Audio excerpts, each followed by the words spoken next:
we actually have come to consider ourselves as citizen consultants working pro bono, to be respected on an equal footing with many of the out-of-state consultants who are receiving very high amounts of city money for the work they do. We believe we know the people of the city, the history of the city, and the culture of the city better than the out-of-state consultants. I want to express today our disappointment with what we have observed to be an inexplicable lack of urgency by the City of San Antonio and the City Manager's Office to commit to strengthening sustained civic engagement, transparent information sharing, and meaningful public information since the November 2025 vote, all through where we are today in August 26. This followed a narrow 52% county-wide approval of Prop B, where municipal voters in several city council districts did not even support Prop B with 50% approval. Several others barely crossed the 50% marker. And I want to publicly acknowledge the fact that the November 2025 Prop B county vote should not be considered a strong citywide mandate, because the city vote was just around 51% with low voter engagement. The Project Marble and Downtown Sports and Entertainment District before us today in 2026 is significantly smaller and distinct from the vision created by an expensive Spurs campaign that resulted in 52% of countywide voters approving it last November. As the scope and complexity of this project has evolved, so too must the city's commitment to keeping informed, engaged, respected, and meaningfully involved in every major decision. City Council should recognize that San Antonio citizens living our lives far outside of City Hall and downtown do not have $150 to attend a Centro San Antonio Business Journal downtown update where pay-to-play information is shared at a fundraising event. We are not members with the Greater Chamber or Metro Chamber of Commerce and invited to closed business meetings. And when we attended the Spurs listening session, there was no formal Q&A or public input feature in order to receive updates about what is being planned in our downtown on our public land. In fact, the City of San Antonio should also be able to attend and provide public comment at the currently closed meetings of the Downtown Working Group. And to the City Manager, I respectfully say there remains no practical explanation today why these meetings were even designed to be closed to the public. Saying they are not advisory committees and not required should not be good enough anymore. I welcome an opportunity to discuss this perspective with you. We should be going beyond what is legally required, and it is past time for City Council to provide direction to let the people of San Antonio into all these deliberative spaces. This historic downtown project represents one of the most significant generational public investments in our city's history. It involves public dollars, public land, and promises of public benefit, but as of yet has no public master plan that has been shared with the community. All while our community daily confronts the reality at this very moment of a jarring city budget deficit, rising costs of living, persistent inflation, and more public schools closing and being shuttered in San Antonio and Bexar County than ever before. At a time when many residents are struggling to make ends meet all over this city, far away from downtown, public confidence in city governance is faltering. And I base that on my experience moving around as a VDR, as an election worker in many different spaces all over this city. That confidence in the role of city government to improve our quality of life must continue to be earned through openness, accountability, dialogue, and robust civic participation, especially if we are to to realize increased in voter engagement, as the Mayor's Commission on Voting report explained, and the City of San Antonio's editorial noted. Such engagement is a notable goal and should be supported. Yesterday, the San Antonio Express News published my letter to the editor, and it is still online today, in which I wrote, if the city expects residents to embrace these historic long-term commitments, then planning must consistently occur openly, early, and with citizens at the table. Public trust, transparency, and representation must not be occasional afterthoughts. That's it. That's 9 minutes. You can finish your sentence if you were finishing your sentence. I'm sorry. Did you have one more sentence that you were? Okay. They must be guiding principles that shape every major decision from this point forward. The larger, overriding, overreaching Citizens Advisory Committee is the priority over the smaller one for the CBA.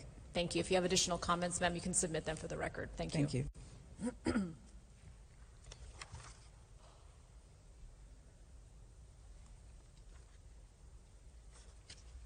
Okay, that was our final speaker. That was our final speaker. Is there a motion to approve item 5 so we may begin council discussion? So move. Okay, we'll now move on to council discussion.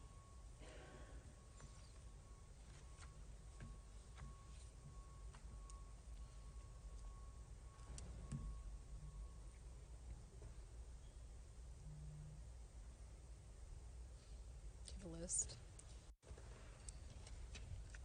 Thank you. Councilmember Corr is recognized. Thank you, Mayor. I want to thank my council colleagues for helping to bring this forward today. And I want to thank the speakers, many of whom are in District 1 residents, for coming out and sharing their thoughts. I actually received an email from Kathy and Dr. Cruz about the need to create a district advisory committee, and in the comments that were made, there was a comment regarding the need for urgency around community engagement, and that's why Councilwoman Castillo pushed to bring this forward today to an A session, because everything that we've heard so far since we began the negotiations and the term sheet last summer was we need to be listening and doing more around civic engagement and community engagement. We started with phase 1 last summer, and it felt very one-sided of sharing of information, and there was not a lot of listening happening. And so the notion that we wanted to bring this forward was really to try to create an advisory group, an advisory committee for the project that would be able to go out to the community, listen, understand what is going on, and be able to report back to us so that we can then help inform this project. Initially, this did start out as a community benefits agreement focus because there is $75 million that's going to be received for the community. And since then, it has evolved.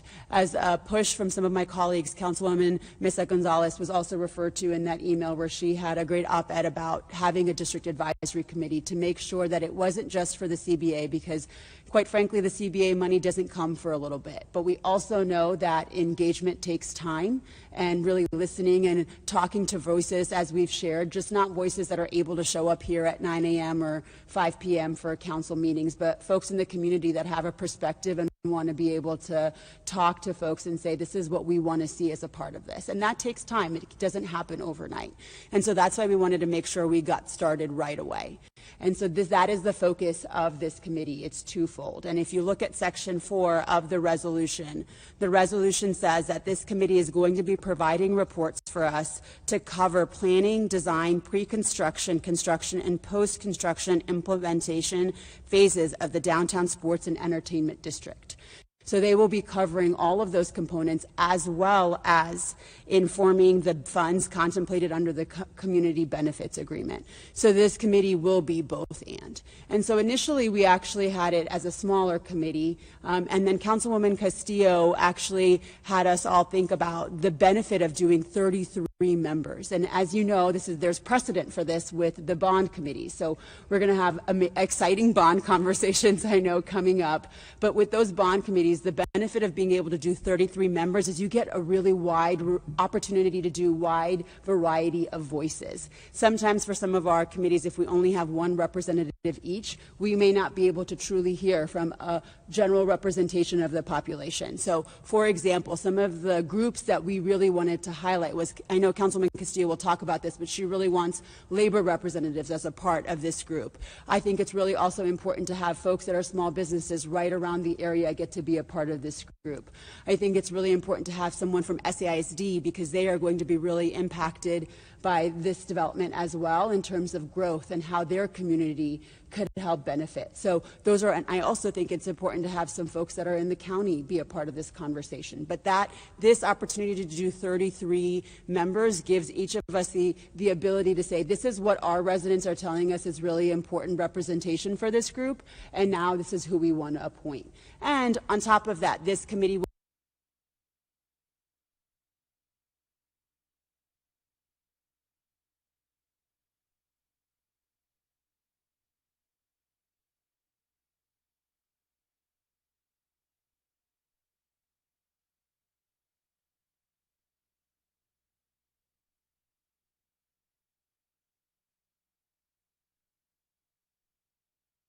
will be able to go out and do focus group conversations. So one of the one Councilwoman just had was on art. A lot of folks have shared with us the Archer art in our community, and we want that. So we make sure this conversation does not get we 5 started today.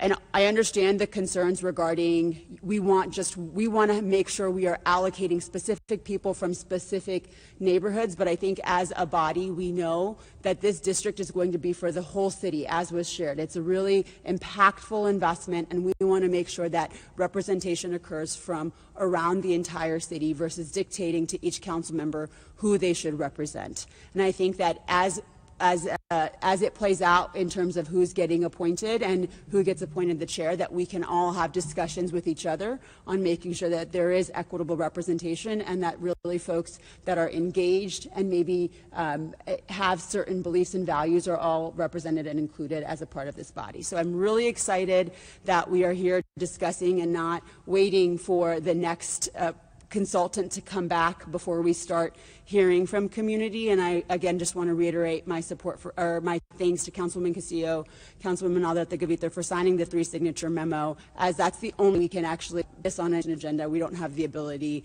to move it forward in any other way. So I'm excited to speak. I'm excited to council colleagues, and thank you for all the support.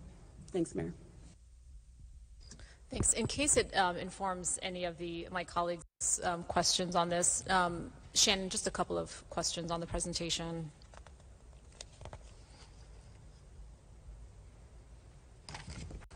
And it sounds like we may have had an older version that was presented as the term sheet is not executed. To be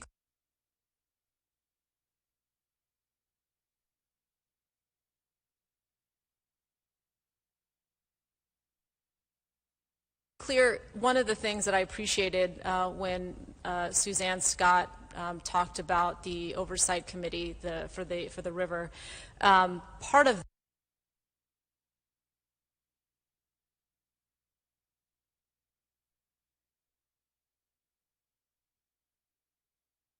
that and for the point of order. Point of order. Yes. The term sheet by the council, the content has been analyzed that we all Thank voted you. on. So to say Thank it's you. not been executed is misrepresenting Okay, the Andy, facts. Andy, please correct the councilwoman. Mayor, this is an argument in semantics only a law school student would appreciate. Okay.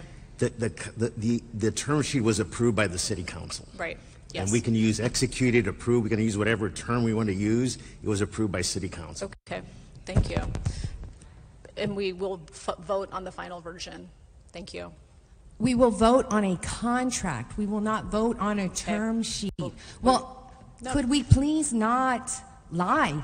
Oh, no one's Okay. lying. No one's lying. Let's no one's move lying. on. Let's no move one's on. lying. You are Thank using, you. you No, are no, being ma'am. more than No, ma'am. inaccurate. No, ma'am. Yes, Thank you are. Thank you. Yes, you are. Thank you. It's a non-binding term sheet. Thank you. I want to make sure that we understand the advisory committee. We want it to operate as intended, and we want to manage people's expectations. if the model that has informed a lot of the conversation, for example, is the Rivers Oversight Committee, who would serve that function here? So when the oversight committee, so when this advisory committee, for example, has a question or is requesting documents so that they can review those things, who will provide those and ensure that they are receiving answers in a timely fashion? The downtown office, and with support, of course, from other departments in the city manager's office, will staff this advisory committee. So we would be the first point of contact. Okay. And is there if there is an opportunity to include, for example, when there are critical votes on things that the council will vote on as part of this, my understanding is it would be possible to give the advisory group, for example, a 60-day notice that says, hey, on this date we're voting on this thing, so just FYI, we commit to giving them some kind of timeline so that they know when something is voted on, so they have sufficient time to inform that vote, correct? Mayor, as the resolution is laid out, it's primarily focused on the public, like Councilwoman McCord laid out, the public engagement around community benefits and then public engagement throughout the project. It does not, the resolution does not say that, certainly we can provide information. That's what I'm asking, yeah. But that's not a requirement in the resolution right now, and I think that probably goes to some of the folks that have spoken and likely maybe some of the conversation you all will have. All that rests in this body, their advisory in terms of public engagement.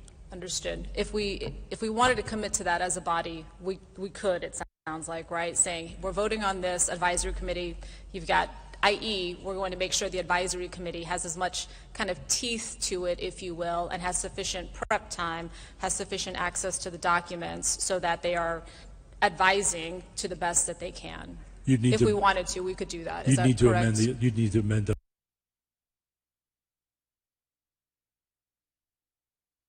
resolution that's on the agenda right now. Okay. Is there any way to provide maybe a standard operating procedure? And I say all that, when I looked at the resolution that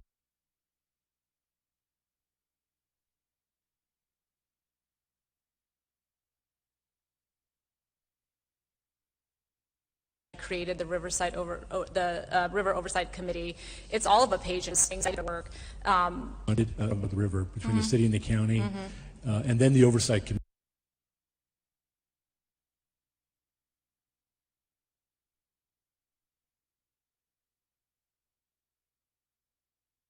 committee was created. I mean, we're kind of putting the cart before the horse, be creating an oversight committee, and you all we haven't even negotiated documenting. But that's something the council wants those agreements in place.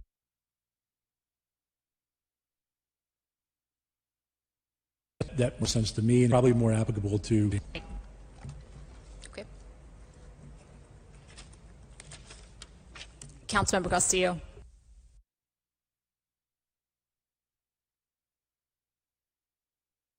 At our neighborhood association, my station with you this morning, as well as those who gave public comment, who have been asking that the city urgency to engage the public on and specific regard with those conversations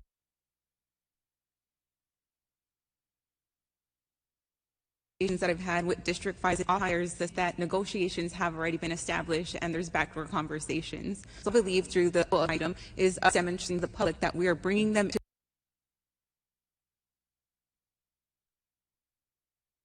the community benefits framework, and as Councilwoman Dr. Sukor mentioned, right, to go beyond into the construction and implementation phase of the distribution of funds contemplated under the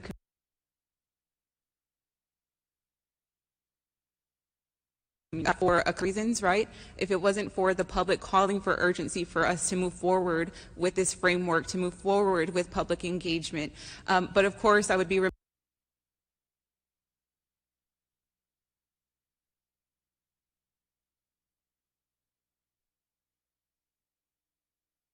if I didn't highlight and thank Dr. Sukor for filing her council consideration request. But through the collaborative with our organization, where things and the public have requested, such as that there's oversight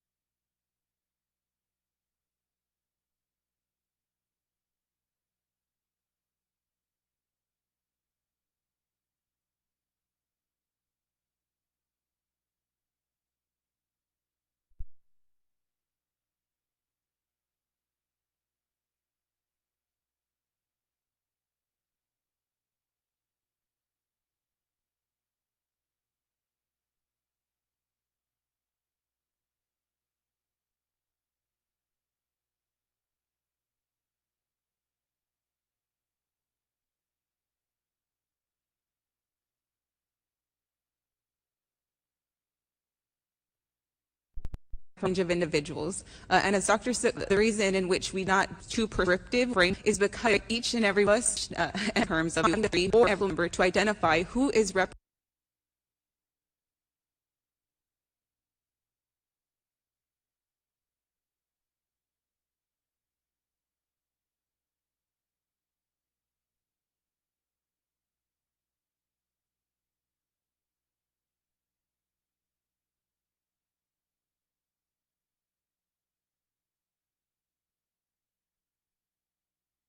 and to have sharing information with on the receiving engagements to some of the information from that we definitive agreements that we're getting briefed and to engage so her side has not and go back to the sheet that said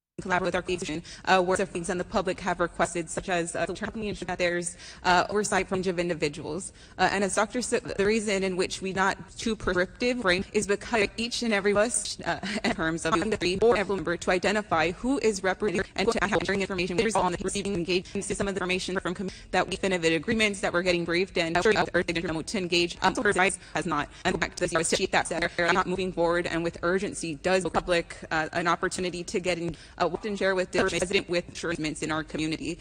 To engage the community, including benefits for the construction workers, livable wages, et cetera, and then once completed, the ushers and the consents have an opportunity to all level. These are small examples, and there's much more that we can highlight from other examples of community benefits agreements. But the goal here is that community is driving the conversation for this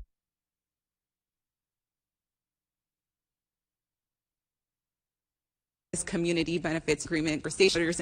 And again, I want to also add that these will be you oversee the phases. But again, just want to highlight this was a collaborative effort. I value the input of my colleagues. The fact that it provides an avenue for us to give information, but also allow the shape and its council on what their expectations are with this project and how to expand these dollars. But I also want to highlight that by creating this framework does not mean that we've approved and or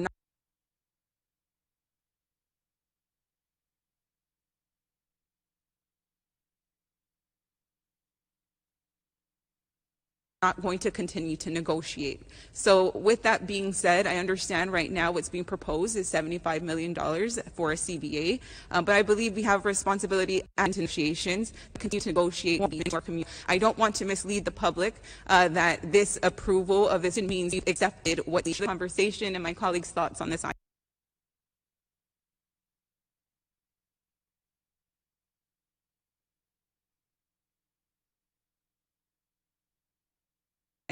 Thank you. Thank you. Councilmember McKee Rodriguez. Thank you, Mayor. I appreciate that my colleagues are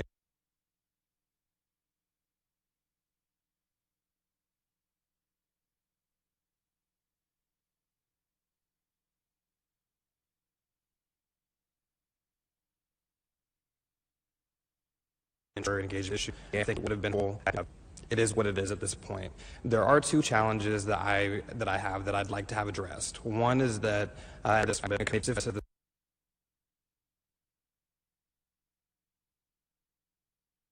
the term is accepting this number as final before we've even hit the negotiation table. And by doing this and saying that this committee is going to have some influence over that $75 million,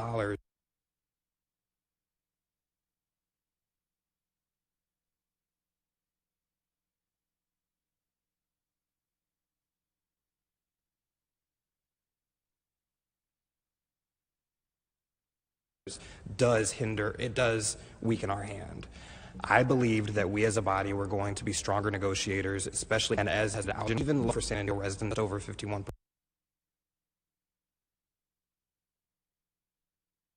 $7 million campaign, possible 1,100,000, 8,000 on our campaign, and one with just 51% like the criticisms of our approach and move forward new and improved.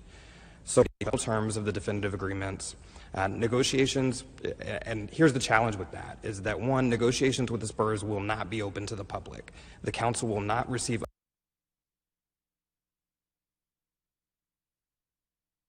updates on negotiations in open session, and therefore the committee and the stakeholder groups cannot participate meaningfully in these definitive agreements without serving even as witness to negotiations. Engagement has to be two ways. So you'll hear from hospitality workers that will then speak to the committee. The committee will then report to us as council members, even go by them and say, hey, this isn't going to work out. They're going to find out after. And it's, what happened to all this feedback? It disappeared into a void.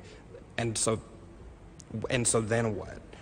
Secondly, I'm concerned that this proposal doesn't take equity into account. Every district has equal representation, which is fine, but there's no way to account for which appointees or districts are most impacted by the district. It would make sense, in my opinion, to ensure that residents who live, work, or will be most touched by the creation of this district be prioritized. For example,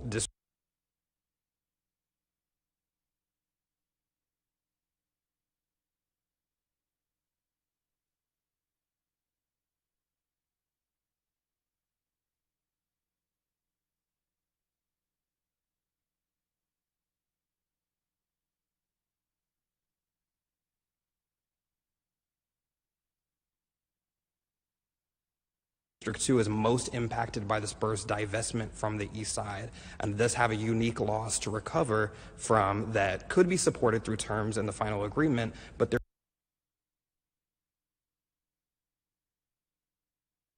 there's no column or reach on this item, so it's agenda that I have had no opportunity to provide this feed. It feels like the community is saying that they want to be in the process, including District 2 residents who are part of this thing. So the community was neglected. Some discussions do have timelines that are hard to ignore, and emergencies come up that are time sensitive, so it makes sense at times to send discussion straight to a session. We can file 3 signature memos, the mayor can agendize things, Eric can agendize things. But other major policy items and discussions can happen before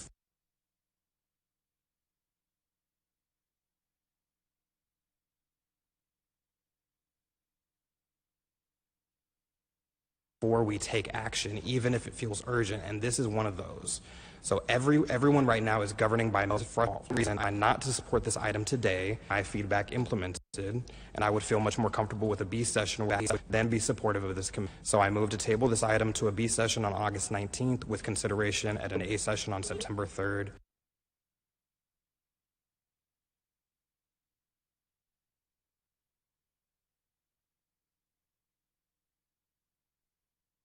Which would be less than a month.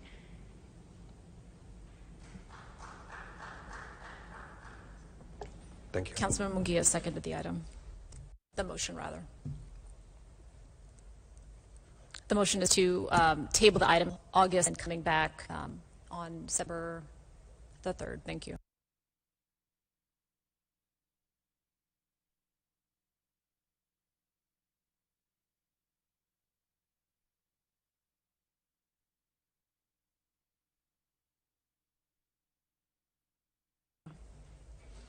Okay.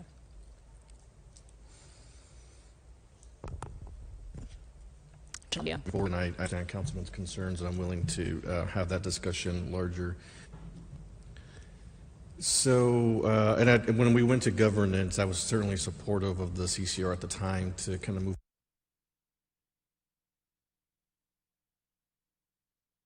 forward and get some traction on there. At some point, I wonder when the staff and the team are going to be a little bit more proactive with some of the work versus things align. So if it was absent of our CCR, where are y'all kind of on the public engagement side, not just for the CBA, but kind of the entire thing that we're looking at?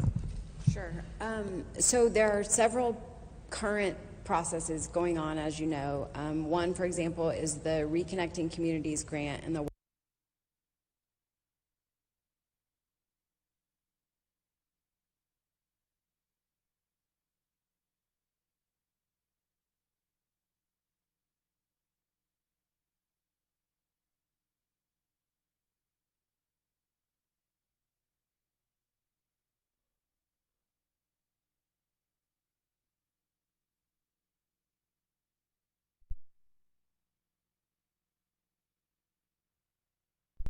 work associated with that.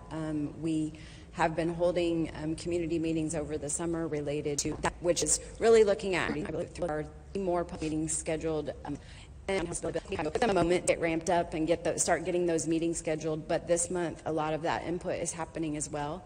And so the public input so far is happening specific to the individual projects. Right, all those different things.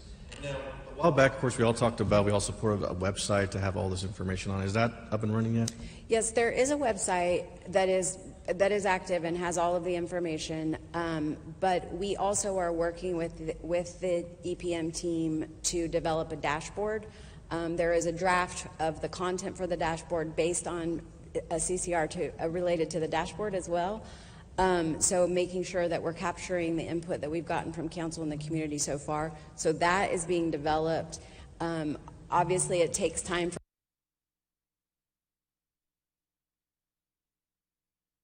from the technical side to build the back end on what feeds the dashboard, and so the progress on the dashboard will be presented to council in the next item. I meant having you all hosting public meetings about the general project where you're kind of talking about each of the separate things.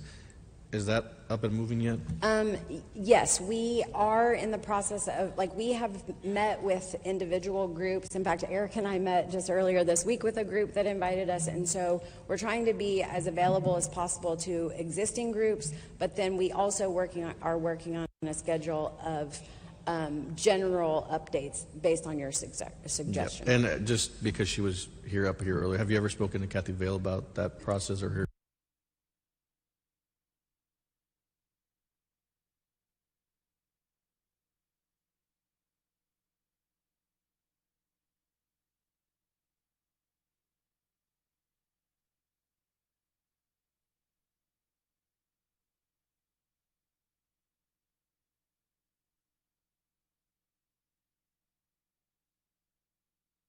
Your thoughts on that? I have not spoken to her directly, but I would love to. She's a wealth of information, just so you know. So I think that would be great talking to her. But again, I think, we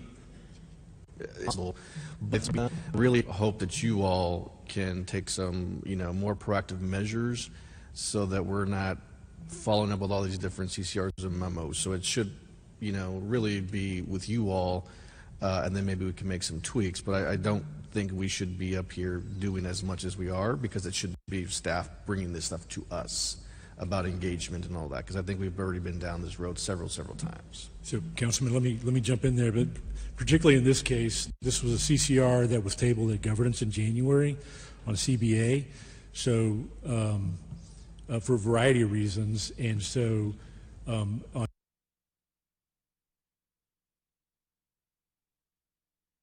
on the front of CBA, Community Benefits Agreement, we certainly not think that it was our position to go solicit outside of that process that had been initiated by the county for action. So that's number one.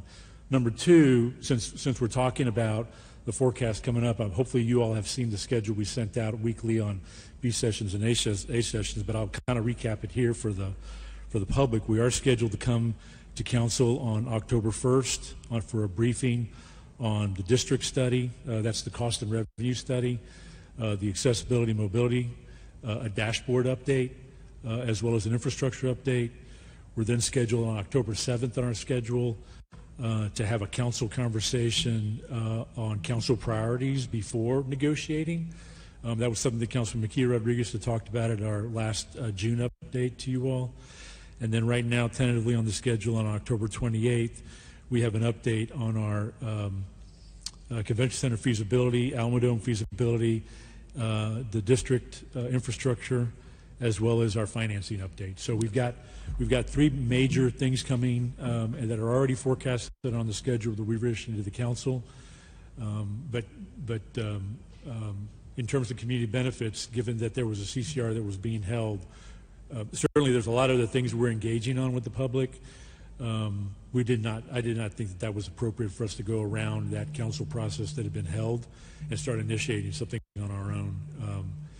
And then lastly, since you brought up Mrs. Vale, I did hear in her comments that her comments directed to me. I've not met with her, but I'll certainly reach out to her to talk to her based on her invitation. Great. And Eric, a little bit to my point earlier was that maybe, I know the CCR process went, and I understand that part, but the staff maybe should have had something before that CCR even got filed, because I'm sure Councilman Core and several folks brought up like what's going to happen with that. So by the time the CCR even got filed, I think that was later than we should have had something in place, or at least a tentative plan to engage the public with the CBA, considering that was such a major aspect of the deal. And so it's been quite some time already. So that's kind of my point, is just before we even get to the point of doing some of these things, that should already be worked on. So I don't disagree with you, but we had a staff recommendation to the January governance that would initiate some of that stuff, but there were no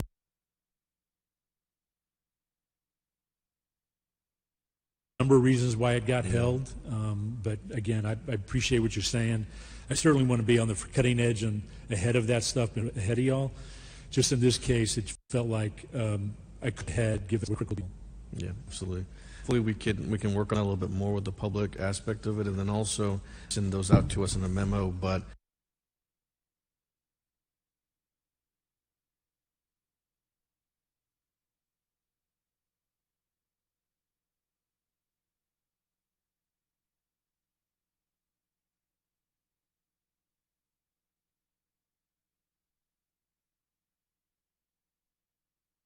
item at the city's, we need some sort of extra communication that's to the public about these are the things coming up at the council meetings. I mean, we can tell our own residents that, but you know, the way it's formatted in.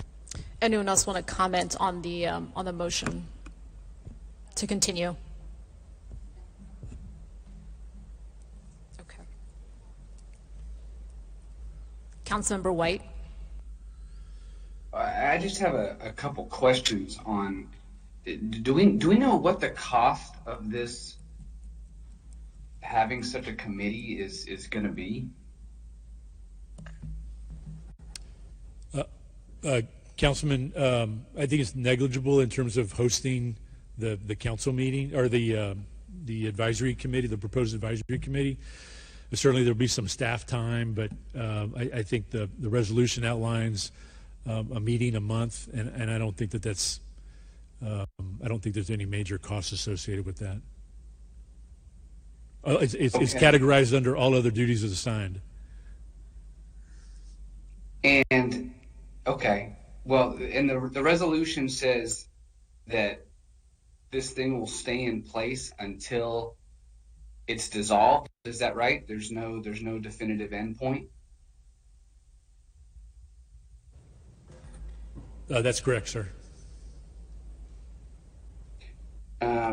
Do we have any guidelines in place with respect to an appointee who represents an organization that would later apply for CBA funding? How are we going to deal with that? That's not contemplated in the resolution, and I think it's probably up for the council to set some guidelines if you'd like to. As I understand it, as Councilwoman Core and Councilwoman Castillo laid out, it is meant to be open in terms of entities that may be engaged or may be interested, or business or community neighborhood groups.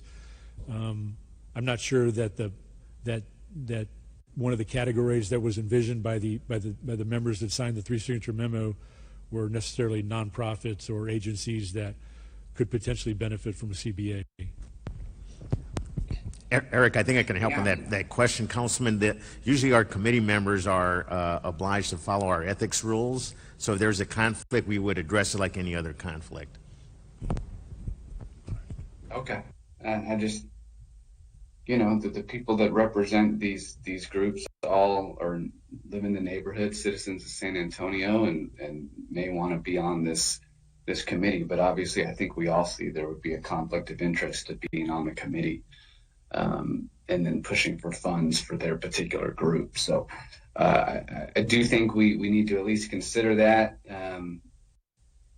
Overall, though, it's always a good idea to me to have the citizens be able to provide input, especially on a project of this magnitude.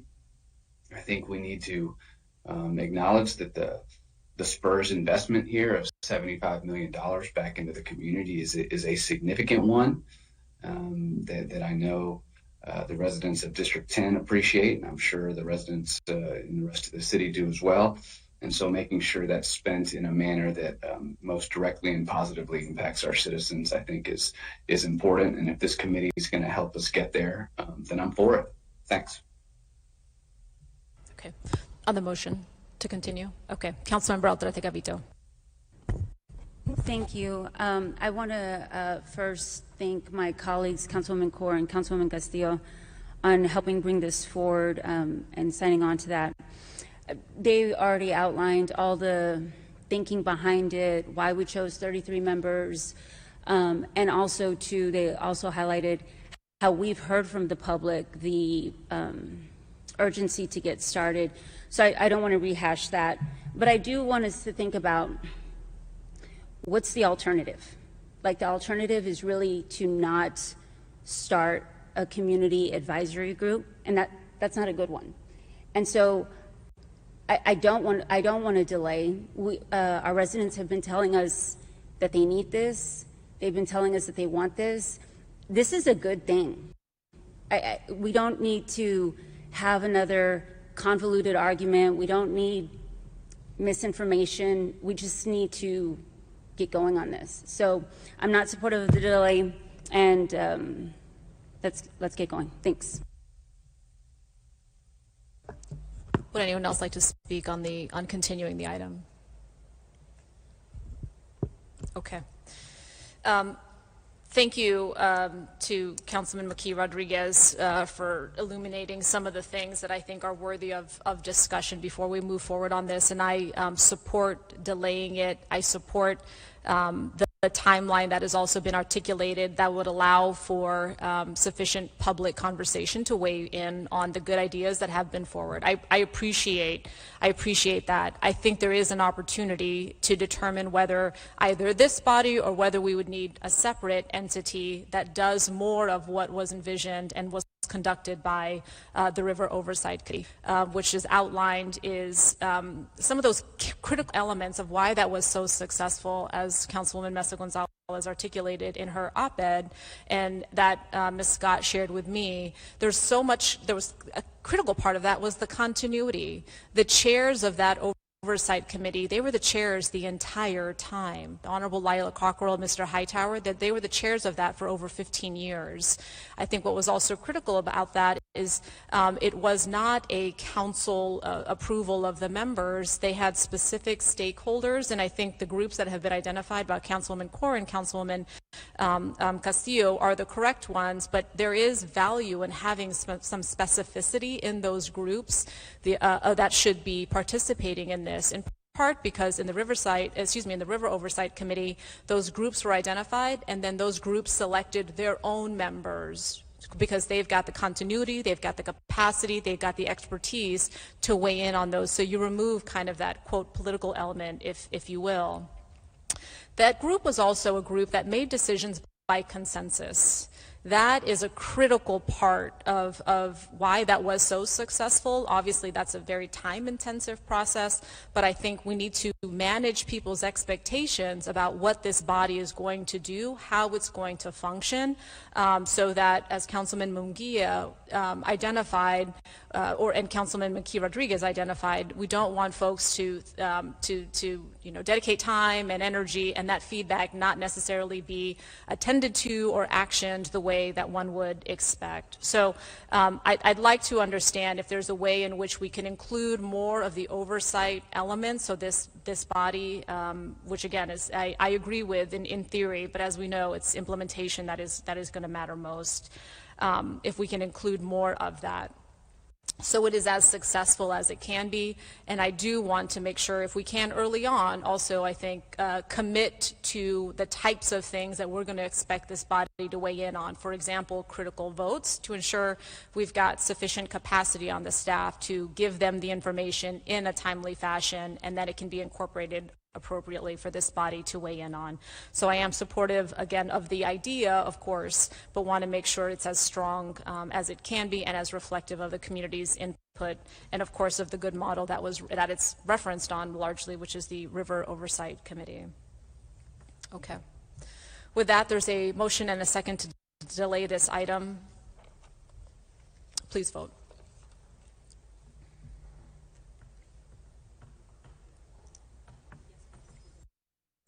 A yes vote is to delay, correct. Councilman White, please voice vote. Nay.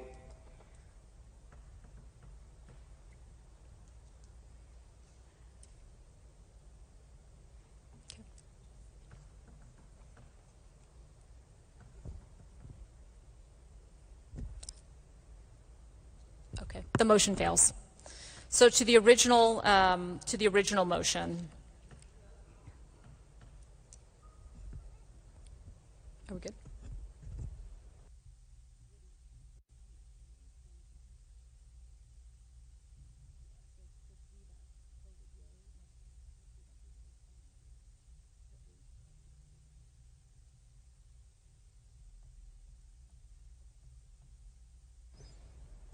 Okay. On the initial item, going back to the initial motion, initial consideration rather, I'll go back to those that are on the list to sign up for comment. Councilmember Melissa Gonzalez. Thank you. I want to thank my colleagues, Councilmember Cor Castillo and Alderete Gavito, who initiated this proposal to continue reached out to the future of this sports and entertainment district heard. I think at its best, the district is an effort to realize a vision of a new downtown that represents the interests and values of all San Antonians. Born and raised here, I grew up in La Vaca neighborhood before it was Southtown on 302 Lay Street, so I know that area like the back of my hand. That's why I believe this proposal is a real effort to codify an approach that San Antonio has already believes in, that success comes when projects embrace transparency and call upon the incredible talent, energy, and diverse perspective of all San Antonians. As our city moves forward in creating this advisory committee, it's my hope, in the same spirit of accountability and collaboration, that this committee moves quickly, very quickly, to expand the initiatives for the district as a whole. I know I've talked to my colleagues who initiated this, that Section 4 of the resolution states that, and I'm going to hold them to that because I think that is crucial. This should be a positive experience for our community. I know that's a simple statement, but I really do mean that. This is a generational project that we should benefit from as a city and as San Antonians, and so that is my focus as anytime we talk about this district. A 33-member advisory committee like this one proposed, I think, has the capacity to provide meaningful oversight and offer recommendations on the direction of our downtown is headed. I support the creation of this committee, and I look forward to seeing its recommendations and the work that it will do for the district and our downtown. Thank you. Would anyone else like to speak on the original item? Councilmember Spears. Thank you, Mayor. So my residents are very excited about this. They are excited to have input and to be part of this discussion. And we had a mornings with Misty earlier this week, and they were already asking about this board and if they could be part of it. I think we all just want to make sure we negotiate the best outcomes for the CBA, and who better to ask than our own residents that have so many good ideas and fresh perspectives. And I know that this is an approach that is a way to best represent every district in San Antonio, and it's a really unique opportunity in our city, ensuring that all of our surrounding neighborhoods can also see these meaningful benefits. So I will be supporting this item today. Thank you. Councilmember Villagran. Thank you. Yeah, I believe that my council colleagues have worked very hard on this resolution moving forward. When it was brought early on through the CCR process, I was hoping we could wait until we had firmed up the contract. I thought that would make more sense. I think Eric and I were on the same page with that. But what I saw is as conversation continued around this topic, as we saw the San Antonio Spurs make a finals run, that conversations we would need to begin sooner rather than later. I know that the Spurs have gone through the districts, had a listening session. My residents are very excited about the Sports and Entertainment District. They are trying to, how it's going to impact on the southern sector is going to be a little different, but I do look forward to being part of this process. I think when we talk into consideration and we talk about the chairs of the committee, that we should look at the districts most impacted, which I feel would be 1, 2, and 5 at this point, as sitting as the chairs and directing that conversation, because again, my residents are ready to serve. They're ready to commit. I'm very excited about the labor point of this, but again, it's going to be different for us because my district are the laborers that are going to be working in the construction sites. They're going to be attending the games, and they're going to be driving in to the city and back home. So I think that's why it's important that we look at the community benefits and we really focus on the communities that are impacted by that. So I look forward to supporting this today, to seeing this work out on who is going to sit and who we're going to put forward. And I think what we're going to see is just a really rapid response once we finalize our contract. Thank you. Councilmember Munguia. Thank you, Mayor. Gone through governance originally and been passed, and we would have been already working on this for a few months by now. But it's really important. I support this. I think it's the main thing for me is making sure that the community gets to have a say in how this money is invested in our community, and that these ideas are not just our own ideas or pet projects that we come up with, but it's extremely important that residents get to the table as soon as possible to start that conversation. So very happy with this. Thank you to the councilwoman who worked on this. This is a good plan to move forward. Thank you. Would anyone else like to speak on this item? Councilmember McKee Rodriguez. So as to be a good sport today, I am going to make a motion to amend the resolution, since I have not been engaged in the creation of this, the language, the makeup, the membership. I'm going to offer 2 amendments. One that is related to a point that Councilman White brought up, which would require disclosure and recusal for any member representing an organization that may seek contracts related to Sports and Entertainment District. The other will amend Section 3 to state that the membership shall elect 3 chairs, 1 each from Districts 1, 2, and 5. If we do those things today, I will vote yes on the final item. I am hearing from each of you that it is necessary that we have a committee in any form and that committee be formed as quickly as possible. And so I would like for District 2 to be brought along with that. And so I would ask for my colleagues' support in that. My question to Andy will be, does that require 2 motions, or can I make that as 1 motion to encompass both asks? Well, thank you for the question, Councilman, because I was going to offer the suggestion that, as we pointed out earlier, we usually make all committee participants sign up to our ethics code.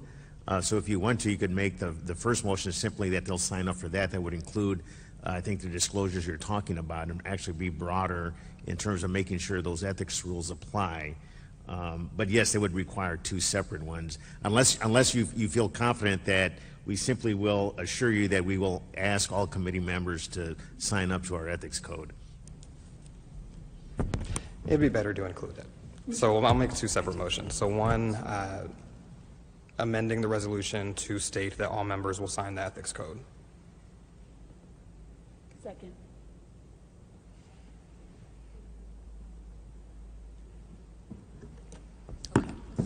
There's a motion and a second to amend the resolution so as to ensure that those appointed follow the ethics code. Is there any discussion on that amendment? Go ahead, Councilwoman.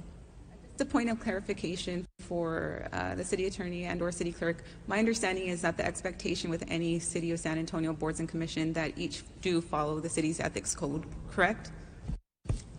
That's correct, Councilwoman, yes. All right. Thank you, Andy.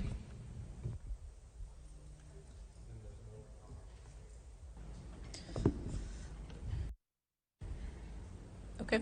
Are there any other discussion on the amendment to include, amend the resolution so that it notes that it'll specifically say that all members of the committee will uphold the ethics? Go ahead. Go ahead, Councilwoman. Andy, does this mean we're going to need to do this for every new commission we start? No, Councilwoman, again, it's a practice we have that they sign up for that, but there's no harm, I guess, if that's your question. Yeah, that's my question. Is there harm in this? Okay, thank you. Thank you, Andy. Any other discussion on the amendment? Okay. There is a motion and a second. Please vote on the amendment.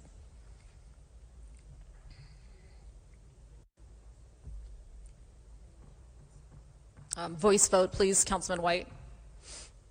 Yes.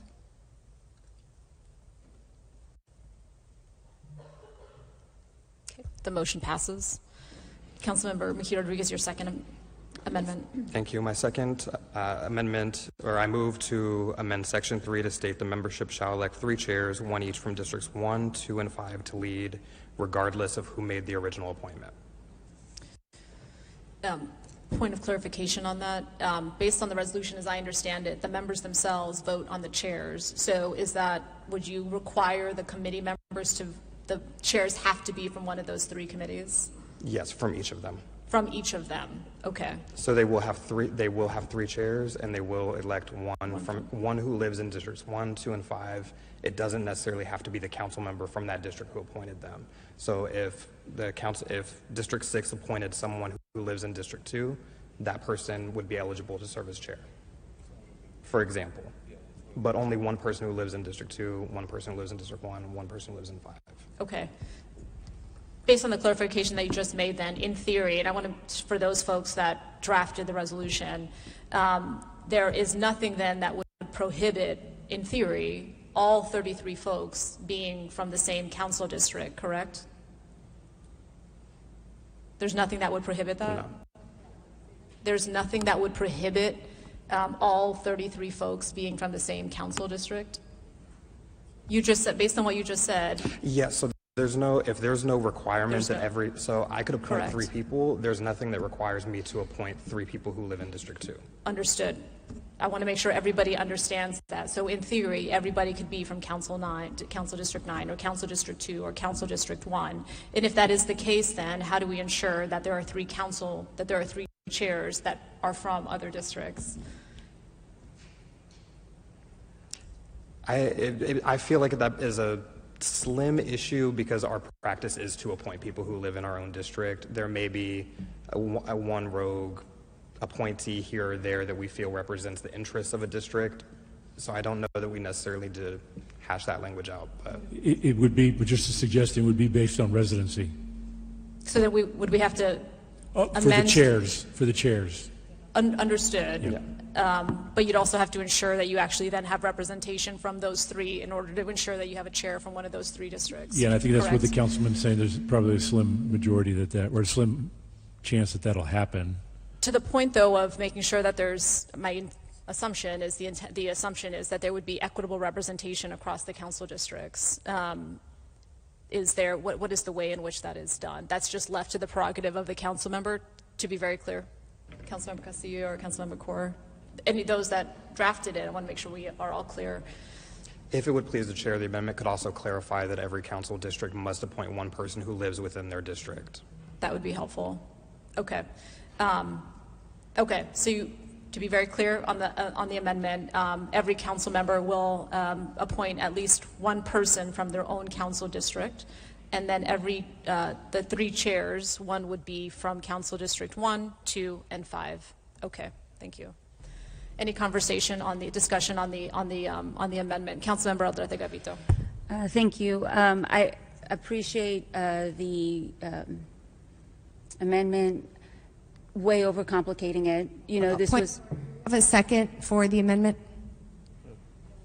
Oh, that's true. Thank you. I appreciate the intent. I think this is way overcomplicating it. We had discussions about it mirroring a bond committee.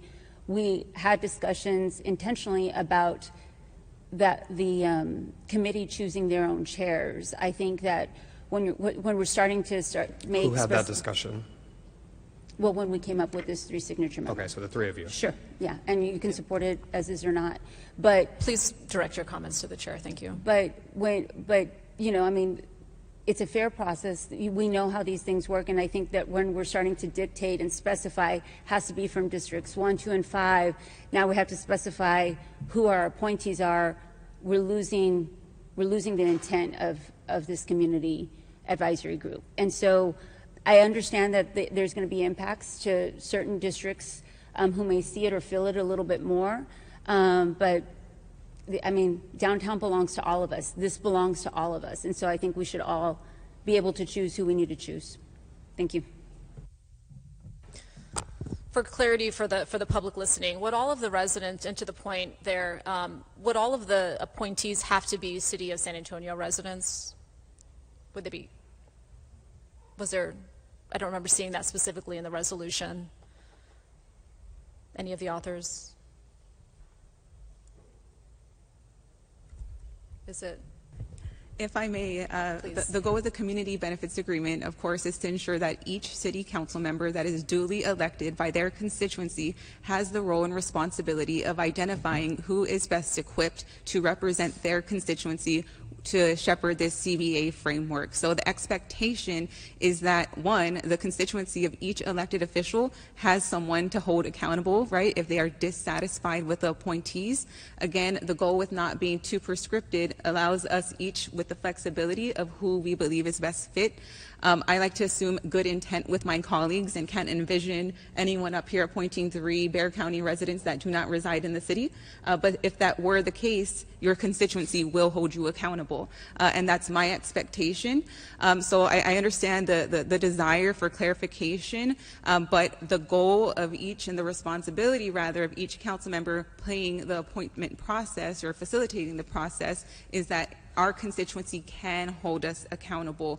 But in addition to that, I'm a bit conflicted on the amendment because, again, this is a community benefits agreement process and framework that should be driven by community, and that's why the conversation was that those members can elect the chair, because what we've heard, right, and the public has said, folks are paying twice, right? It's not D5 residents paying twice, it's Bexar County and City of San Antonio residents, right? So the expectation is that every San Antonio resident will be contributing into this project, whether, again, through its bonds, through the PFZ investment, so on and so forth. So because it is such a large-scale project, the CBA participants should have that responsibility through the CBA process to elect who they believe can best facilitate that role. So I'm conflicted because District 5, of course, with the high investment with the sports district or Project Marvel will be impacted in terms of increased property taxes, but this is something that every City of San Antonio resident will be contributing to and potentially taking action if there are bond components tied to it. So I'm looking forward to hearing more discussion from my colleagues on that the amendment. Thank you, Council Member. To clarify, based on your point right there, so there's nothing in the resolution, right, that prohibits the appointment of a Bexar County resident, is that right? Or a county resident, correct? There's nothing that does that. I want to make sure I understand that because you just mentioned also that these folks are going to weigh in on their community benefits agreement. That's important to know who's going to participate because the county doesn't have a community benefits agreement. They gave $311 million with no community benefits agreement. So if the intent here is to weigh in on the community benefits agreement, then I think we've just clarified that this would be exclusive to City of San Antonio residents. Go ahead, Councilwoman Kaur. I just wanted to clarify that I am a City of San Antonio resident and also a Bexar County resident. That is correct. However, Mayor, Yeah, if I yeah. may. Yeah, the- go the ahead. The city code requires that committee members be city residents. Okay. However, that can and has been waived before. Correct. Depending on the appointee, right? Because the Yes. appointees come before city council. right, yes. As the point that, and this is why it's helpful to hash these things out prior, but the point that Councilwoman Castillo just made regarding the CBA, if you're going to weigh in on a CBA, should be those folks that have paid into it, and the county has not, to be very clear. Okay. Councilwoman Villagran. Okay, I just want people to remember some of the quotes we're hearing, because we're going to have other items, and people are saying we need to take time and we need to hash it out before, and on some of the things coming, we haven't had that. So this has gotten, I do still believe it should be someone from District 2. I cannot support the amendment as it's been presented now in this form. So I'm looking forward to moving forward with this. I believe that you can put forward a resident, or we will have a District 2 resident, a District 5 resident, and a District 1 resident that can garner the votes to become chair. But I am not going to hinder this with this, because this is not helpful at all. This is overreach. Councilmember McKee Rodriguez. Thank you. And I want to remind everyone, I am truly trying to get to a yes vote on this resolution. There was no opportunity for me to raise this in any discussion prior, and so this is a discussion that we would not have had. This is the only mechanism, this is the only avenue that I had to address this concern, because we are voting yes on it today, yes or no. And so in order for me to get to a yes vote, I'm giving you the closest thing to address one of the major concerns that I had. And so the issue of residency and ensuring that everybody has appointed one, I have no doubt that that would happen by practice anyway. I don't see an issue with codifying it. That conversation is here nor there. What matters to me is that the districts who are most impacted, which will be districts 1, 2, and 5, that they have an elevated voice in this discussion. There will be representation from every single council district. Everyone will get their 3, but who gets to serve as chair is significant and important, and may not, and the east side is far outweighed by the north side, the west side, and the south side. I have seen it time and time again that I will advocate for the west side, the south side, for those who are most disadvantaged on the north side. And I am not hearing it all the time reciprocated. I don't hear people, when they're addressing issues, reference the east side and say, oh, the east side is dealing with this issue in an elevated way. It's always, oh, my west side sisters, my south side. Like, it's that. And so in this instance, I am asking for one thing that is going to help me get from a no vote to a yes vote. 2 things. One of them doesn't, sure.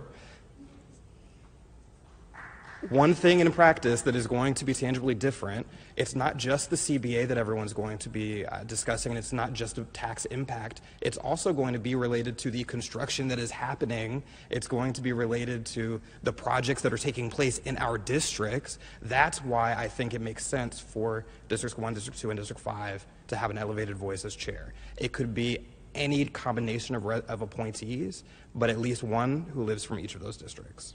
So I'm asking for support in that. Thank you. Councilmember Kaur, and then Councilmember White.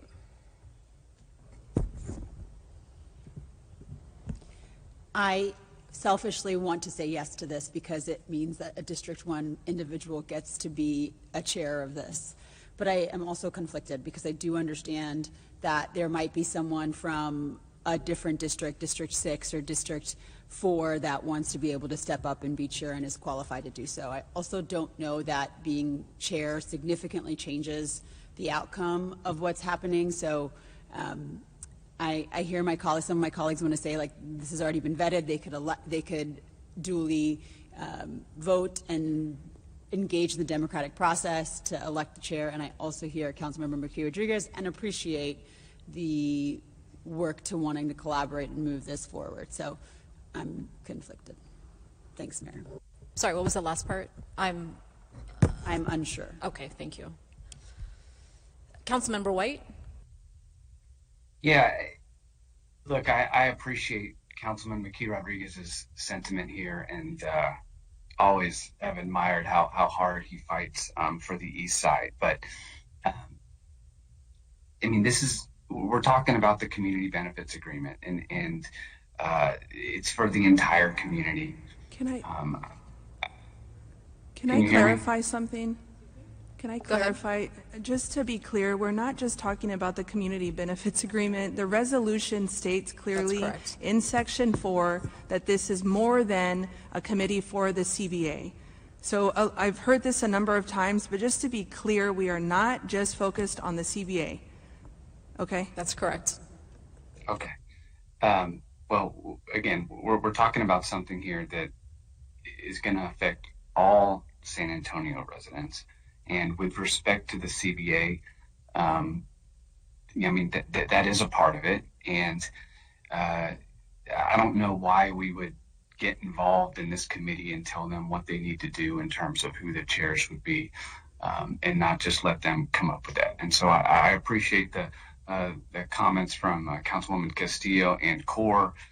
Even though under this amendment, their folks would get to be the chairs, I think they recognize that when we're looking at this project as a whole, we have to look at the entire community. And so I, respectfully will not be in favor of this amendment. Would anyone else like to speak on the amendment? Okay. I support my colleague, Councilman McKee Rodriguez, on the importance of the chairs. Again, when we go back to the example of the River Oversight Committee, those chairs were in place and agreed upon by all three entities, and those chairs were there from beginning to end. That consistency is really important. It's not clear from the resolution if the appointees or if the chairs would even turn over after different council members, vacated their seat. And again, that consistency was so critical to how that oversight committee worked. Some of those committee members were there the entire 15 years. And so when we're thinking about not only the chairs, how they set the conversation, I mean, in practice, these will be the ones that are carrying the water the most for that committee, engaging with the staff, advocating for what the committee is putting forth. So I think who the chairs are, in fact, matters, and certainly their community's experience with this overall, whether it be just the CBA or whether you're talking about the overall plan, either part of it, their advocacy is going to matter. So it absolutely matters who is serving as the chairs. Okay. There is a motion and a second to ensure that there are the three tri-chairs are represented from Districts 1, Districts 2, and District 5. And the second part of the amendment was every district would appoint at least one person from their council district. Okay. There's a motion and a second on those amendments. Please vote.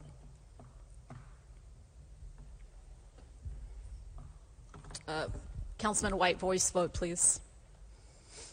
No.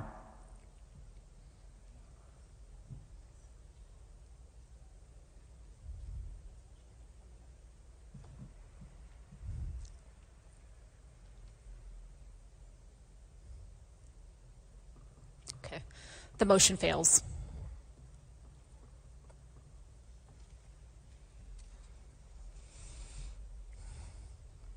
Okay, to the original resolution then. Excuse me. Yes, that's right, to the main motion. Are there any other comments on, the main motion? Okay. You have a motion and a second. Councilmember, do you have Councilmember Gutierrez? Okay. There's a motion and a second. Please vote.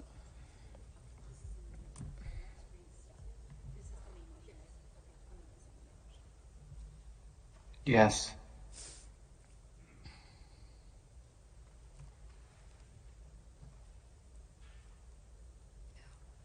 The motion passes.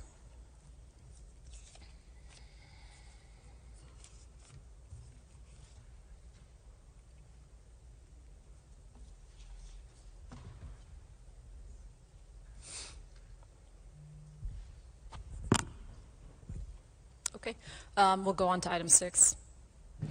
Item 6 is an ordinance approving contracts for on-call citywide marketing and communication services for the Communications and Engagement Department with Bridge Insights and Media LLC, CM Castano Associates LLC, Eli Miller Design LLC, F. Guerra de Berry LLC, For Positioning Only LLC, Innovative Multimedia Group LLC, KGB Texas Marketing Public Relations Inc., Parallel A Brand Agency LLC, Pixel Reflex LLC, Screenville Films LLC, Talk Strategy LLC, The Soundbox LLC, TXC Texas Creative LLC, and the Urban Alchemy Collective LLC for an estimated amount of $4,600,000 annually and an estimated total cost of $23 million inclusive of initial and renewal terms to begin upon award through the 3-year initial term with 2 additional 1-year renewals at the city's option. Funding is dependent upon available funding in each department's adopted budget, including funding from the general fund, restricted funds, and grants.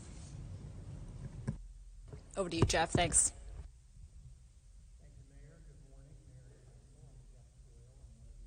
City managers, and I'm very excited today to be presenting to you an opportunity to streamline and strengthen how we deliver communication, marketing and communications across the city organization. So this contract would establish on-call marketing and communications capacity. This is capacity in the form of external firms that can support our 40-plus city departments to be utilized when they need help with a variety of marketing and communications needs. We are not approving or appropriating. We're not asking council to appropriate funds today. This is strictly contract capacity. Departments would be responsible for identifying funds to be able to utilize any of the on-call marketing firms through their own budgets or grants from the state or federal government. This centralized pool of essentially pre-qualified professional services firms was solicited in 5 categories: advertising and marketing, graphic design, public relations, public engagement, and video production. Now we have, across our 40-plus city departments, many communications staff who are very capable at doing all of these things and do them on a regular basis. However, over time, departments have found a need to be able to supplement our in-house resources with consulting firms, primarily in that advertising and marketing bucket. That's about 70, almost 80% of our historical usage. When we need to do a advertising campaign on a certain program or issue are typically when departments are reaching out. So this would create the pool of firms that have been pre-solicited that departments can utilize without having to go through a solicitation process. The city manager's office is always looking for opportunities to be more efficient. That's really what this is about at its core, although it has a number of other benefits. But I want to show you a little bit about how we do it today and how we would do it should this be approved by the council. Currently, when a department identifies a need for a communications support team, they will procure those services individually. That means an individual solicitation, usually at least a 6-month process, a contract approval that comes before council. Ultimately, that procurement process eats into the timeline for them to be able to actually deliver the services. Sometimes, as I mentioned, these are grant funded. We may get a grant for a public outreach campaign. One that comes to mind is our Safe Streets for All and a public safety campaign the federal government funded a few years ago. Well, when you build that procurement timeline, you're talking about 6 to 9 months on the front end that a department has to go through before they can actually get to doing the work. And then, of course, it's duplicative administration when we're doing this multiple times throughout the year. So our new process essentially would be establishing a citywide pool of firms that have been pre-solicited. We did one single procurement to support the city departments. Departments would then be able to much more quickly access those resources, quickly respond to an emergency or a public engagement need or what have you, without having to go through that solicitation on the front end. And the contract terms that we're proposing are standardized across all these firms. We would have consistent oversight, reduced administration, and more delivery. I wanted to show you this. These are previous marketing contracts that have gone to council, and I picked old ones. So you'll see a lot of department directors who are no longer with the city. I didn't want any of my department colleagues to feel that I was picking on them. But these are just 5 different contracts in arts, Metro Health, transportation, animal care, economic development. All of them relatively small, in the range of $80,000 to I think 200,000 is the largest one on there. But every one of those had to be solicited individually, contract negotiated, and then ultimately brought to council for consideration for relatively small support work for our departments. This is what we're proposing to eliminate through this process. In addition to the efficiency I mentioned, it has other benefits, primarily the consistency, both in pricing, but also in the ability to ensure that the firms that we're utilizing utilize our brand correctly, meet all of our standards for usability and accessibility. That is really critical. We have established standards to ensure that all users in our community can access the communications materials that we are producing. And really it creates, we hope, a unified voice across all of our platforms and across our 40+ organizations. And also, as I've mentioned on the resource management, we have a lot of great people across this organization who can do a lot of this. And as we centralize this process, we may find that we can do a lot more of it in-house and don't need to contract that work out. So there are potential savings to be achieved down the road through this centralized process. The procurement process itself was an RFP. It went to the audit committee for pre-proposal. It went to audit committee post-proposal. The recommended vendors are on the screen, and I'm going to explain them in more detail in a second. But in total, we received 65 responses across the 5 categories, which was outstanding. The only ones that we actually interviewed for were on the video production side, and that was because we had 17 proposals initially and some very close scores, and so we felt that we should bring them in before choosing them. The contract term is for 3 years initially with 2 potential 1-year options, so up to 5 years. And the contract value, as the clerk mentioned, is about $4.5 million a year, or $23 million total. I want to emphasize, you are not appropriating $23 million at all. This is simply contract capacity for the next 5 years that could be tapped into by departments. That number was based on the previous 5 years' expenditures across city departments in all forms of marketing and communication services. So we took historical usage, estimated a small increase based on price escalation, and created a contract capacity that departments could tap into, again, depending on their budgets and available funding. This is not approving their funding.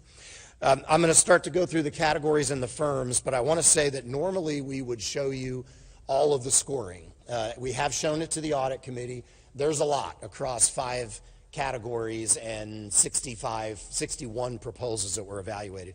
So in front of you is a binder that has all the scoring by category. It has all the firm names, what we evaluated them on, how we scored them.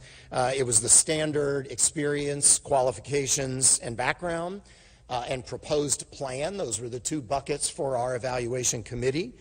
Beyond that, the finance department scored them on pricing.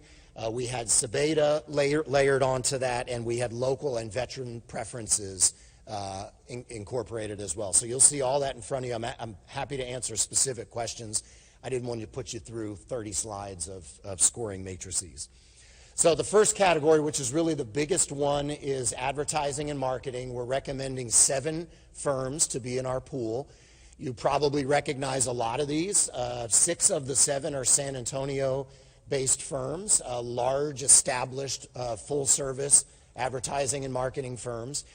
K. Harvey Brand Partners, otherwise known as KGB Texas, Texas Creative, Parallel, Gara DeBerry Cootie, Marketing Ideation, for positioning only, Talk Strategy, and then the one non-San Antonio firm was Bridge, let me get this right, Bridge Insights, which is an Austin-based firm that had small firms, 7 employees, had done a lot of work across the region, and we were particularly impressed with their research and analytics in past campaigns they had done. So that gives us a little bit of diversity outside of many of the large San Antonio established firms.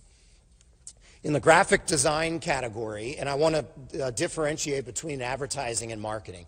The advertising and marketing firms are those that we would tap into for a full-scale advertising campaign across multiple mediums for a major program or initiative that the city or a city department is doing. It often includes media buying. Firms like this have media buyers that get potentially better rates and added value when they're placing ads across various mediums. Graphic design is for those much smaller, almost one-off projects, door hangers, flyers, posters, all sorts of collaterals that a department may or may not have the resources in-house to do. We have 2 firms recommended, Parallel and Eli Miller Design. I'll just note for Eli Miller Design is a one-woman, woman-owned, one-employee company. And I point that out because we intentionally, our evaluation committee wanted a range of capabilities. Large firms that could do it all, small firms that were maybe better equipped for smaller projects, and essentially we wanted to spread the wealth of the city's buying power. The third category was public relations. Again, we have K. Harvey Brand Partners, Talk Strategy, and GDC under public relations. Public engagement, different firms here. Texas Creative, I mentioned before. CM Castano is another one-employee team that has done a lot of public engagement in our community. And Urban Alchemy Collective, another firm you may be familiar with here, often around land use, outreach, and so forth. And then in the category of video production, we have a great team with our TVSA folks who produce a lot of content for you. They also produce a lot of live meetings, which limits their abilities. So at times when a department needs a video produced and TVSA is not able to do it because of their staff limitations, we'll have the opportunity to engage one of these firms. IMG, the Soundbox, Pixel Reflex, and Screenville were the 4 that emerged of the 17 who proposed. This was our evaluation committee. We chose a number of city departments who have engaged in this work before so that they all had a say in it. I want to thank all of them for participating. This was a lengthy process to have 5 categories and 60+ proposals, plus interviews to go through. They all dedicated a lot of time and a lot of really great insight in our selection. And I also want to thank the C&E team, Alana Reed, Di Galvan, Melanie Morales in particular, for putting together, which in my estimation was a really well-organized, really strategic and thoughtful. And from the staff is approval of the on-call marketing communication services, 14 firms for a term of 3 years with 2 potential 1-year renewals. And with that, I'm happy to answer questions.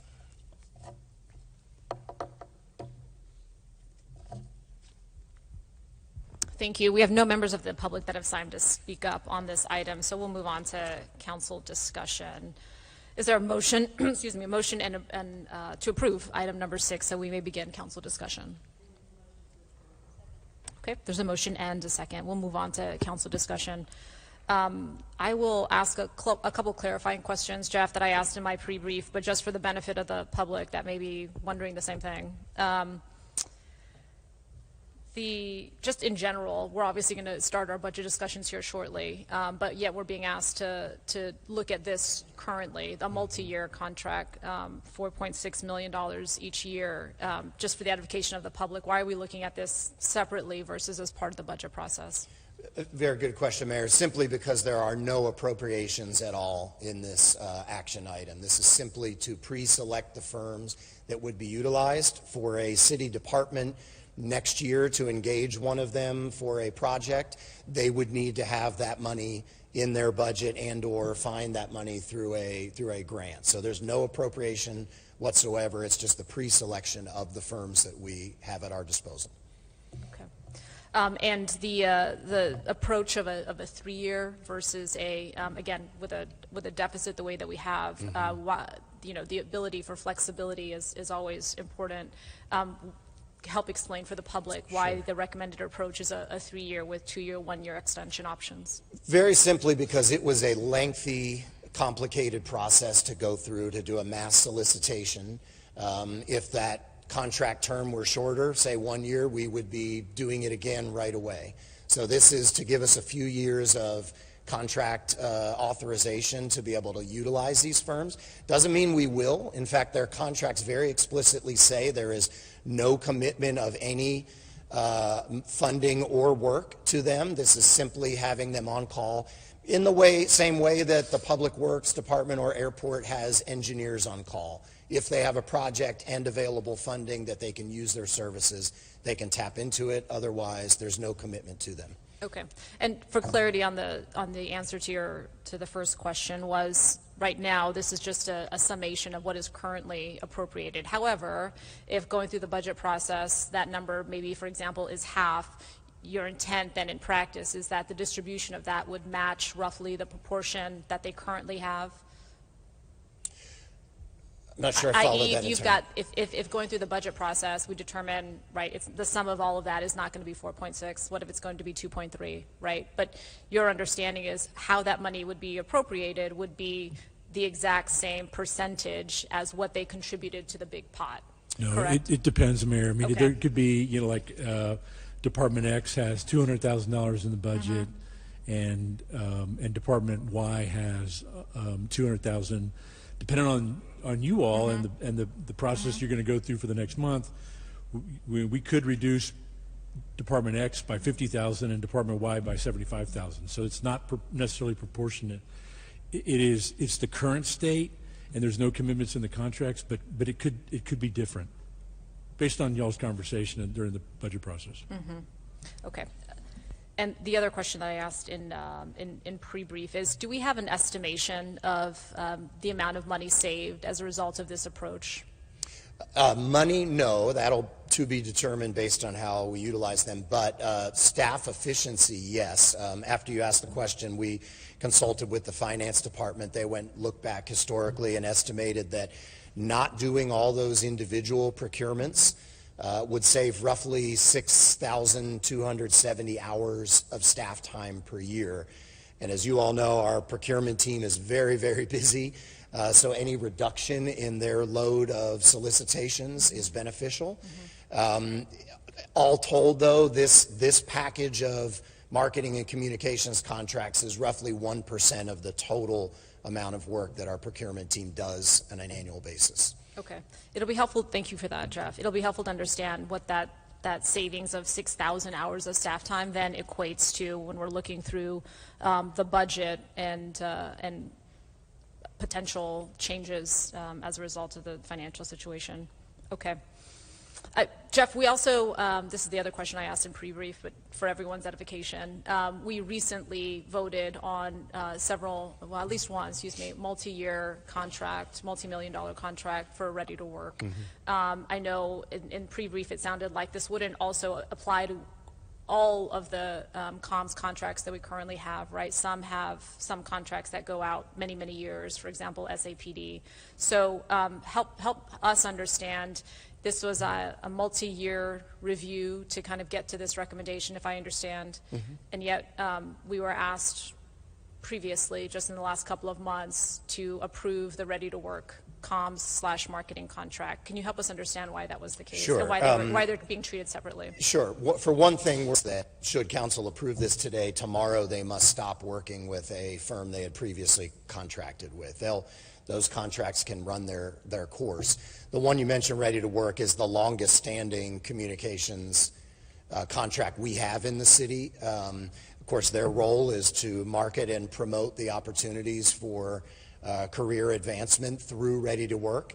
And we were doing this citywide solicitation when the last contract came up for consideration by council. So bottom line is that was previously approved, so they can continue the work of marketing the opportunities of Ready to Work. They don't have to switch over to hires in 29, roughly January 2029.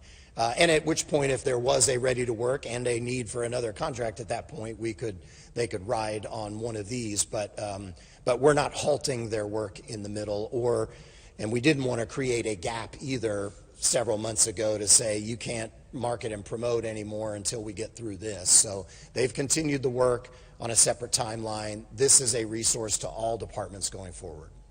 Okay. If the intent, just to clarify that point though, if the intent was to realize efficiencies, would there have been efficiencies realized by bringing them over as well? I think that was solicited a long time ago. Do you know when that was? No, I'm not sure if we know off top, but that had been done previously in the past.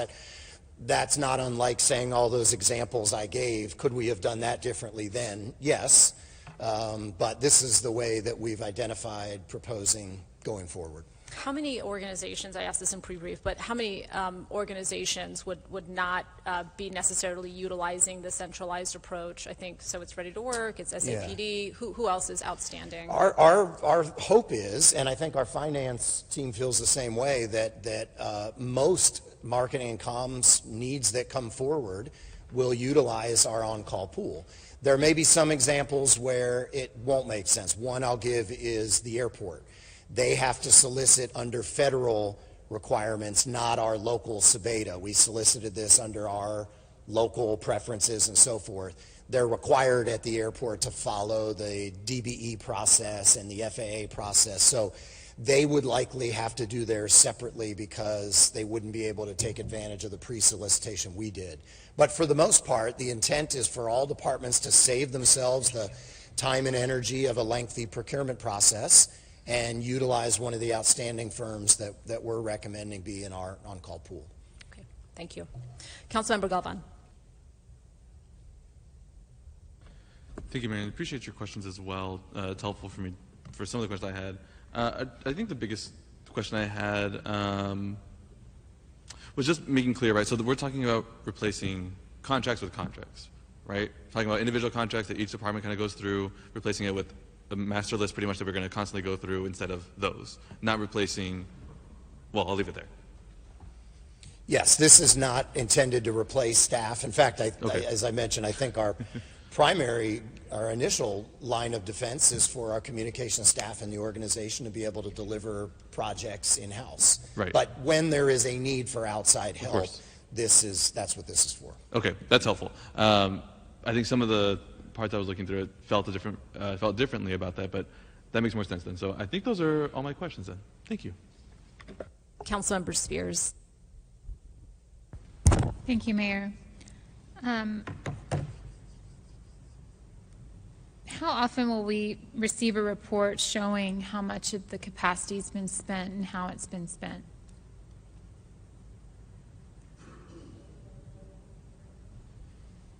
Historically, we hadn't done that because it was all separate. The fact that it's centralized now does create an opportunity for us to track and manage that. So if that's something the council would like, we could do that as part of the quarterly updates to you all, the financial updates. I think it would be helpful so we can see how it's flowing and working and operating, and if it's creating the efficiency there.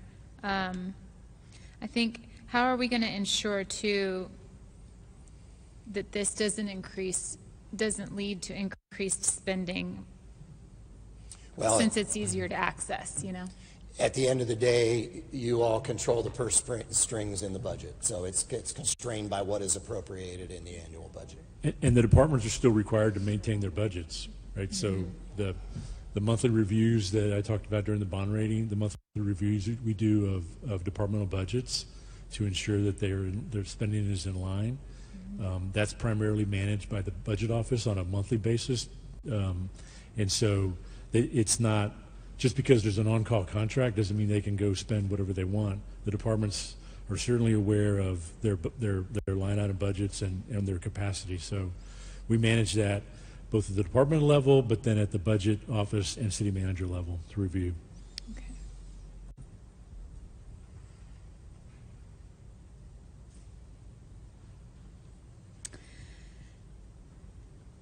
I think I feel just some concern about it feels like there's going to be a sort of a blank check there, and then like my kids, if I give them some money, they'll just spend it all. There's no like, oh, well, maybe we should save it. At least not yet. They aren't thinking like that. So I just have some concerns about saying for 3 years, we're going to give you this much money. I did see here, though, that you are doing some of this through grants and the restricted funds. Am I understanding that right? Through the Yes, general certainly fund? if a department next week got a grant to do a public awareness campaign on public health, they could utilize that grant. They could utilize one of the firms to be able to create the advertising campaign for them. But again, I just want to emphasize there is no appropriation of funds whatsoever. The contracts explicitly say this is no guarantee of revenues. This is a pre-selection of the firms that are available to us, and a department would have to make the budget argument or identify the funds in their budget to be able to utilize any of it. So you're not giving any kind of blank check or any check period at this stage. It's just pre-selecting the firms that we will have on call. And Councilwoman, it's not any different than the on-call engineering that Public Works has, so that when a project comes up or a NAMP project or a CIP project comes up, we're not having to go through the procurement process to get an engineer on board. Those on-call contracts are there for flexibility. Those also don't appropriate funds, but they give us the capacity, if we have money in Public Works, to be able to do that engineering in that case. We also do job order contracting, which is small-scale construction. There are selected firms. There's no guarantee of work, but when we need to replace an air conditioner in a library quick, we don't have to go through procurement. We just go to those 7 or 8 firms, get a bid, and do the work. So it's much the same in that sense. Okay, that's helpful. All right. Thank you. Councilmember Aldrete Gavito. Thank you. Thanks, Jeff, for this presentation. I'm happy to see that 12 out of the 14 contract recipients are local businesses. I think it would be a disservice to the community for us as a city not to use local businesses that know our backyard really, really well and can speak to our residents with that personal connection. So thank y'all so much for doing that. I do also want to give kudos to the C&E team. Y'all are phenomenal. Thank y'all so much for the work that y'all do day in and day out. I did just have a couple of quick logistical questions, Jeff. How were the number of firms for each category determined? So like for advertising and marketing, why wasn't there like 6 or 8 or 10? Good question. Thank you. The C&E team in coming up with that estimate of historical contracting and usage also categorized them and identified the buckets where departments are most often hiring. And as I mentioned briefly in the presentation, almost 80% of it was the advertising and marketing side. That's when we don't have the in-house capacity to do a full-scale ad campaign and place advertisements in all the various mediums in the community. That's generally when a department utilizes outside help. So largest number of firms were in that bucket. And then public relations, it's not often that we need outside help to do that. Our departments usually can do that. Graphic design, we have, I think, 19 graphics designers across a handful of departments. So those departments that are often producing flyers, like library, for example, has somebody in-house. Often do that, may not. And so we chose smaller amounts. We also looked at the scoring, and it was very clear through the proposals, hey, we've got 5 firms here that really meet our needs. And then after that, the scoring from the committee reflected a drop-off in terms of what the proposal said. So all those things factored in, but you're right, they're different numbers. There's 7 in advertising and marketing, there's only 2 in graphic design, 3 in PR, and it was all tied to historically how we've used those services in the past. So what I'm hearing is really based on demand and then also to the number of qualified. You said it way better than I did, yes. Thank you. Maybe y'all should hire me. Anyways, the second question is, because y'all mentioned and Eric just mentioned too, and I just don't know the internal logistics of it. So for an on-call contract, what does that process look like? Do y'all ask like for instance, the category was 7, I think it was advertising with 7. Do y'all ask all 7 to apply for each contract? Do y'all only pick out the top 3 or 4, or how does that work? Right. We're going to do it on a rotation, and we're starting that rotation based on how they scored. So the team firm that rose to the top of the list will be first in line. When a department has a need, they will submit a project request.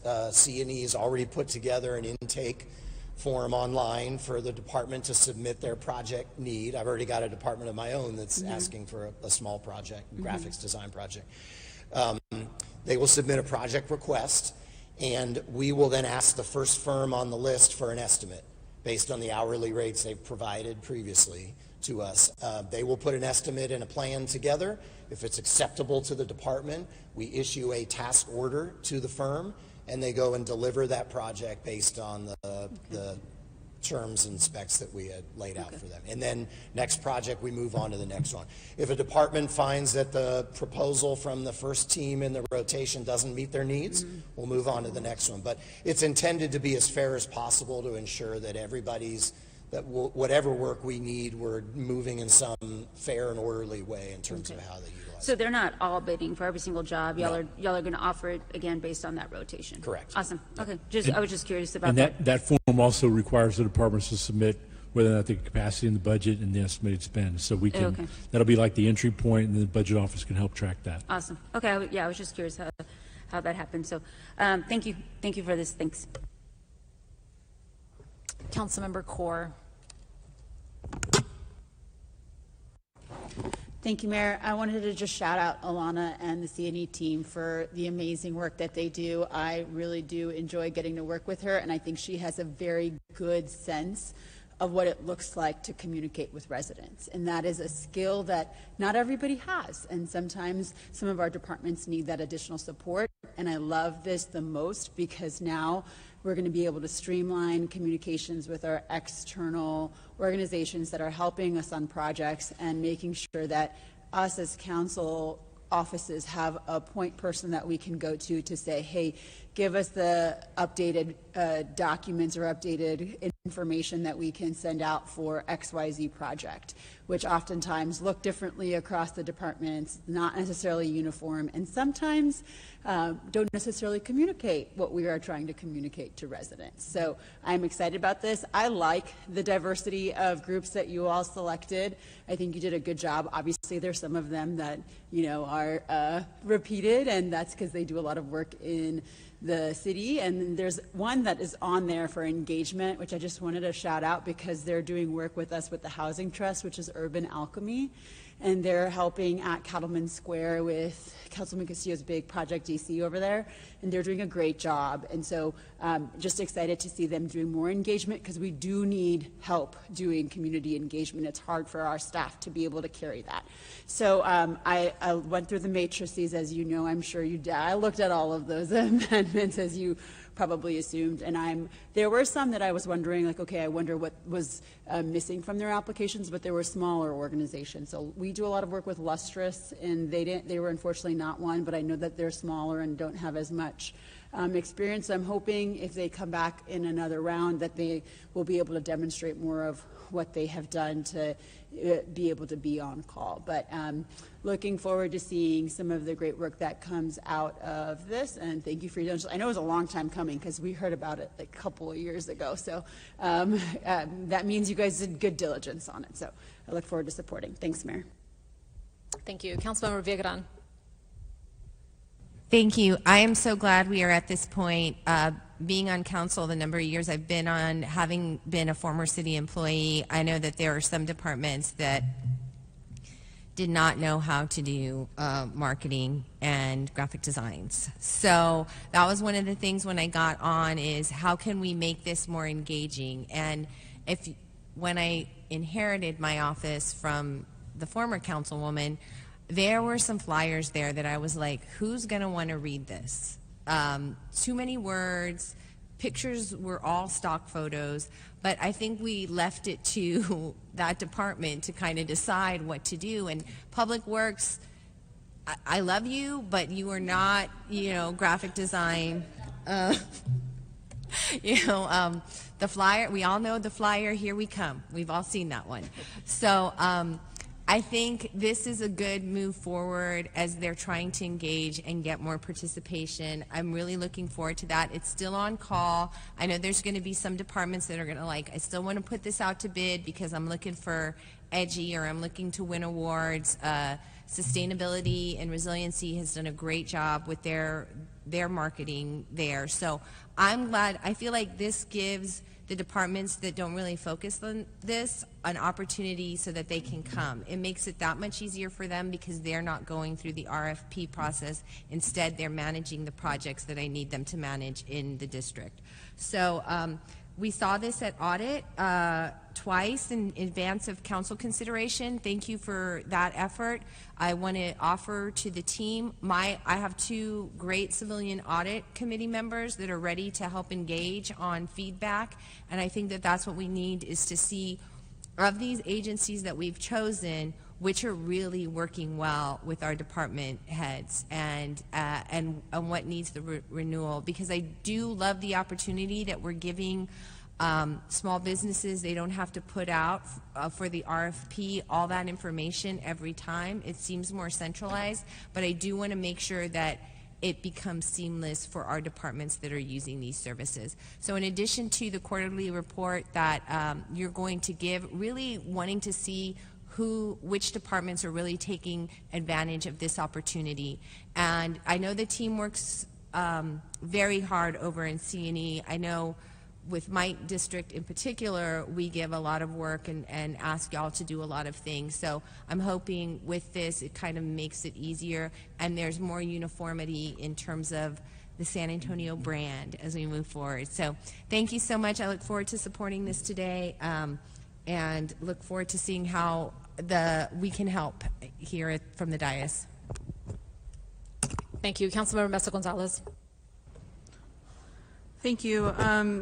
I look forward to supporting this item today and agree with this approach, agree with the goals as stated, reducing administrative overhead and promoting efficiency and unifying our city's outreach and voice. And I think that ultimately will help us modernize how we communicate. I mean, 15 years ago, I doubt any city department was thinking about Instagram and social media as another avenue of communication, but it really just goes to show that we are meeting residents where they are, right? And we are all on our phones and ensuring that we have clear, accessible communication and learn how residents want to hear from us. You know, I never thought I'd be texting my 7th grader, but here we are. And so that's just how we communicate now. And so thank you for this effort. And just to clarify, how many departments have on-call services? Is it most of them? I mean, all of them have that capacity? Typically, I don't have an exact number for you, but typically all departments have access to on-call contracts. We have a number across the city to include, for example, the airport has right. engineering, but for the city, temporary staffing services, citywide security, HVAC, janitorial. So we have a number of on-call, and we continue to look for opportunities. Okay, awesome. Thank you. Okay, thank you so much. Those are all my comments. Thank you. Councilmember Munguia. Thank you, Mayor. I think this is certainly a good thing. I'm glad y'all are working on this, and Alana, we appreciate the briefing. It was really good information. And I just want to highlight the conversation, Jeff, you and I had yesterday, that I think there's certainly some departments that are a little unique in the need that they have for folks to be as close to the team as possible, right? So we talked about animal care services. They're up over there in 151, so they kind of have to be there a little bit.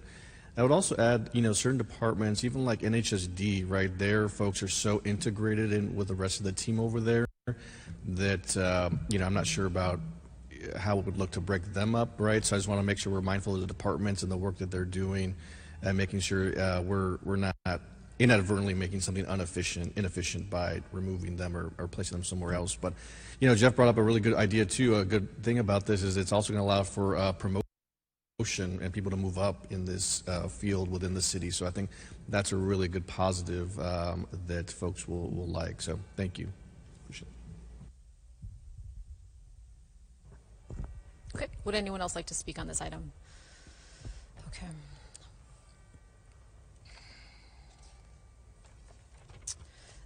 Jeff, when we talk about the efficiencies to be realized here, would you clarify, is there also going to be some consolidation of comms individuals from across the city? To be determined based on the budget, but the trial budget included a proposal to consolidate city communications staff within C&E. That's what the council member is referring to. There's a number of benefits to it: opportunity for advancement, more centralized communication, better use of our resources. But that's not planned for this next fiscal year. It was in the trial budget as part of the 2-year, and we would spend the next fiscal year working with each department to sort of plan that out and how that looks. So it's a concept at this point that we think has great value, separate and apart from these contracts, although the two support each other in being more efficient and streamlined. Okay, thank you for that. And this was a little bit of my challenge with during the pre-brief. It's almost like we're putting the cart before the horse here. What I would want us to do when we're thinking about allocating money is first truly understand the requirements. What are the requirements? And then how do we resource those? Right now, the number is just a summation of, hey, these are all the contracts, and we think it's going to go no more than this, versus, to your point, really understanding how do you gain the most efficiencies first through the consolidation, and then the efficiencies through the personnel to understand kind of who's doing what and how you organize it. And then based on that, you have a better understanding of what your requirements actually are going to be. And so I think we might have these in an order that's, for me, a little bit counterintuitive if you don't know all your requirements across the city. Okay. Any other questions on this item? Okay. There's a motion and a second on this. Please vote.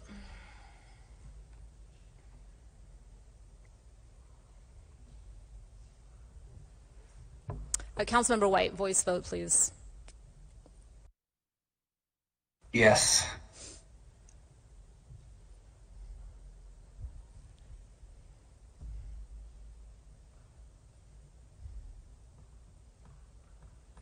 Okay, the motion carries.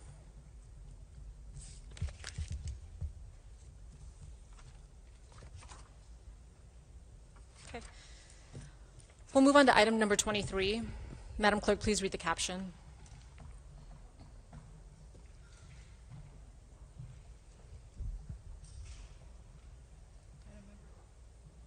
Item number 23 is a resolution consenting to the creation of and an inclusion of land in Jones Avenue Municipal Management District. Okay, great. Shannon, over to you. Thank you. The reason I asked that we discuss this item, this is the very first municipal management district that we would be establishing through this ordinance. Additionally, per the state chapter, we, as the owning entity of the land, we actually appoint folks to the board. And so there's some individuals that were identified, and they're mentioned in the resolution. That state chapter does require that we again look at their not only certainly consider their backgrounds, right? And so I asked Eric and the staff to provide you the background of those individuals, since again the resolution does include us naming these individuals as our appointees to that board of directors.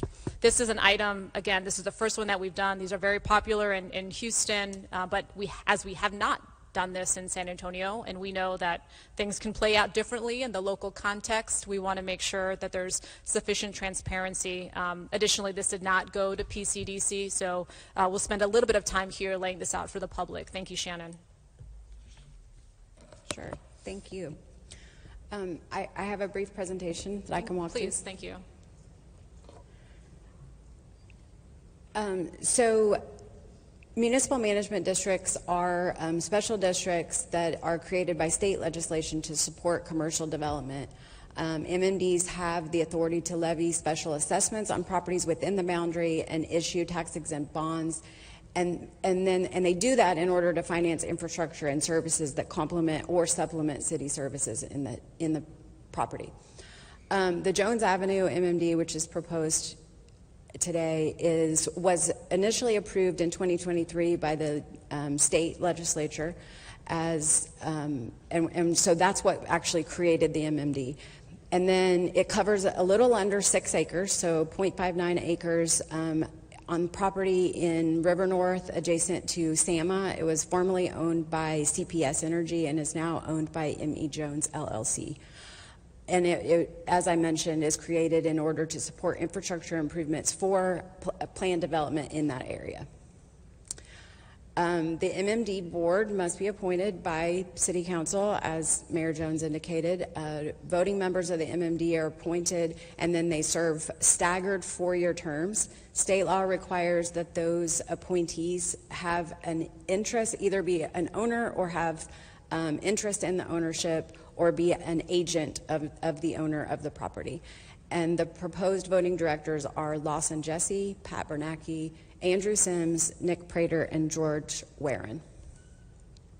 So prior to issuance of the bonds, state law requires that the MMD obtain city consent to the creation of the district and inclusion of that land, which is, as I mentioned, about 6 acres in the district. Following the city consent to the creation, the MMD must secure voter approval of the tax and bonding proposition under an election held and administered by the MMD. And to be clear, voters are only property owners within the MMD boundary. This is not for general election. And that concludes my brief presentation. I wanted to mention that there are representatives from the property owner here today in the project, and so if there are any questions directly of them, they are also available. Mayor, just for some additional context, there's a larger project that we are working on with these folks that'll ultimately come to council regarding the Mid-City Tours, Midtown Tours. The item on today's agenda, appointing and allowing the election, is so that that entity can do so for the November date. So that's why the MMD is before you today, so they can initiate that portion. There's a larger conversation that ultimately we'll have with the council regarding the larger aspect of their request as it relates to the TERS. Thank you. Thank you, Eric. Can we spend just a little bit of time, Shannon, on the types of bonds that they can issue? And again, just for the public's edification, how any of that activity affects our bonding capacity or anything related to the general fund, et cetera, just to lay flat for the community. Thank you. Yeah, I'll take that one, Mayor. So it does not impact, the municipal management district will tax themselves. So it has no impact on any current revenues that are coming to the city. And it does not affect our current bonding capacity that we have as a city. In case it's useful or helpful to my colleagues as well, you mentioned the possible connection to the TERS. Can you please elaborate on, to the extent you can at this point? Yeah, I think we're still in the preliminary stage of that, Mayor. I wouldn't feel comfortable. I don't think I know the details well enough because we're still going through that those applications and support that that they've requested. For the individuals that are here, Shannon, did you say it was one of the 5 or? There are several representatives of the ownership. I don't know if, John, do you want to come forward?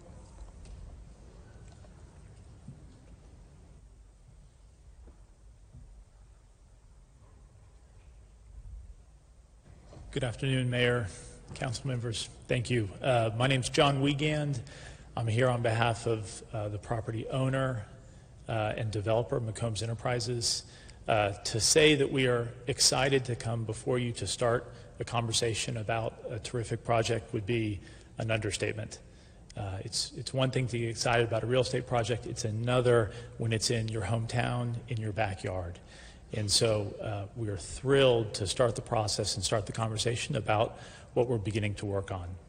The McCombs Enterprise firm and the family has ties to San Antonio over the last 70 years, beginning with Red's move of the Spurs to San Antonio over 50 years ago, and today the firm employs over 1,000 San Antonians. We continue to be active investors and supporters of our entire community, and particularly our urban core. We're redeveloping Tower Life into a mixed-use residential community in downtown. and Jones Avenue, as we call it, is a continuation of that commitment to our hometown. So the property we're beginning to talk about today is a 6-acre site, as Shannon described. It's been underutilized for years, if not decades. We purchased it from CPS. It was previously a service facility. And our goals are focused on 2 primary items. One, we want to activate the riverfront. The San Antonio River is an incredible attribute of our town. It's the reason we're here, and so we want to lean into that. And secondly, this is an opportunity to stitch together this part of our urban core and draft behind Pearl's amazing momentum and connect it to the San Antonio Museum of Art. We've had amazingly collaborative discussions with the Museum of Art and with SARA, San Antonio River Authority, because they recognize that the river can be something so much better along this stretch as well. So we're here, would be happy to answer any questions as may be helpful today. Thank you.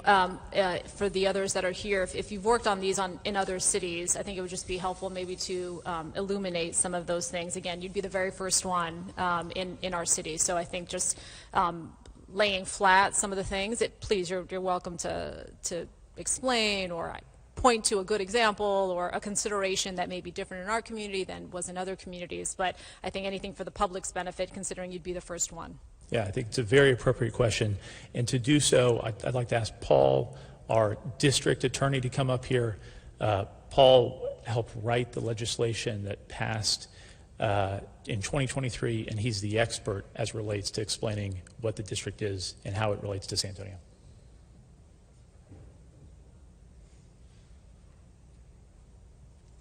Thank you, John. Mayor, Council, I'm Paul Harrell. I'm with the law firm of Boone Humphreys Robinson. I think to answer your question, Mayor, a prime example of a great use of the MMD structure is really the Galleria example in Houston. And if you look at the general law statute when it was drafted in the early 90s, that's really the City of Houston and local project stakeholders that kind of looked at that tract. And they also saw how that tract was connected to Memorial Park and how Memorial Park needed to be extensively rehabilitated. They wanted to marry those two concepts. And the general law statute was then created to kind of create a MMD structure or a business improvement structure that will allow those commercial communities to tax themselves to support the delivery of high quality public infrastructure, public improvements, scenic art or scenic areas and art and beautification in those communities, have those project stakeholders kind of govern themselves on the overlay of the tax or assessment as they saw fit, but then also create that ancillary benefit to a huge kind of regional park that was in need of private capital as well. So it was kind of a marrying of both private interest and public for the purpose of governing kind of a local delivery of a big kind of business improvement commercial area. Thanks, Paul. And unlike some of the other entities that we've established, for example, the TERS, this district would not have, there is not a completion timeline, right? It goes on in perpetuity, is that correct? It does. There's not an outside date in the statute, and that's kind of a recognition by the legislature that there's really no kind of project that's, all these projects are kind of different, all the districts are kind of different. There are, to kind of answer your question, there is an end date, and it's when it dissolves. Sure. And so there's 3 mechanisms to a dissolution of an MMD. It's either a petition by landowner. So landowners look around. Those are the ones that are being taxed or assessed, and they don't see the benefit that outweighs the cost. So they will submit a petition to the board. The board will review it. If the majority landowner threshold's met, then the board shall dissolve. Another mechanism is the board by unilateral act can dissolve the district when they see it's kind of outperformed its useful life, or by city ordinance. By city ordinance. Am I understanding that's 2/3 of the city council? Is that right? Yes, ma'am, by super majority. That's helpful to understand because I was just kind of like layman's terms trying to understand what this may mean in our community, especially if you overlay it with the TERS. So, and correct my simple example if it's inaccurate. So the district taxes itself to invest in infrastructure that the district needs. At one point in time, if it is a part of the TERS, it may apply for reimbursement from the TERS. Is that correct, for some of those investments inside? Okay, so that's then how it ultimately touches the city and potential property tax that would normally come into the general fund. It could if those projects are included in the TERS project plan and plan of finance, yes. That's helpful. Thank you very much. To my colleagues, any questions on this item? Councilwoman Kaur, please.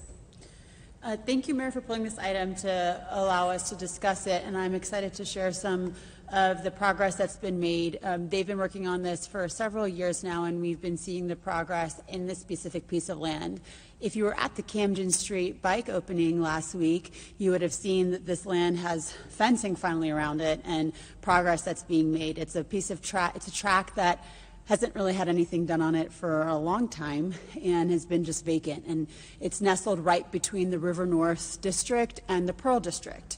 And so what I'm most excited about this land is that it's going to be connecting two parts of the area and truly helping us realize the economic development in that area that has already occurred. And so this is 6 acres that's going to be developed. I didn't realize it's like not that large, but the amount of investment that's going into 6 acres is almost $300 million. And so that's going to help us in the long run. Over the time of the project, they're going to be giving back about $250 million of sales tax revenue, which is actual general fund revenue that we'll be able to use to support our officers that need help in that area or whatever it may be, or additional support that we need across the city. So thanking them for the investment in this area. I look forward to continuing the discussion. I know there's going to be a TERS discussion coming up pretty soon, and we're going to want to look at exactly what all that the community can benefit from there. Right now, one of the last projects that we worked on in this area was making the sidewalks accessible. So if you tried to walk from the Pearl to River North across the highway, those sidewalks are not accessible. They're less than 4 feet, and you cannot traverse that area. And it really feels like we have such a big history in our community of having highways as divides.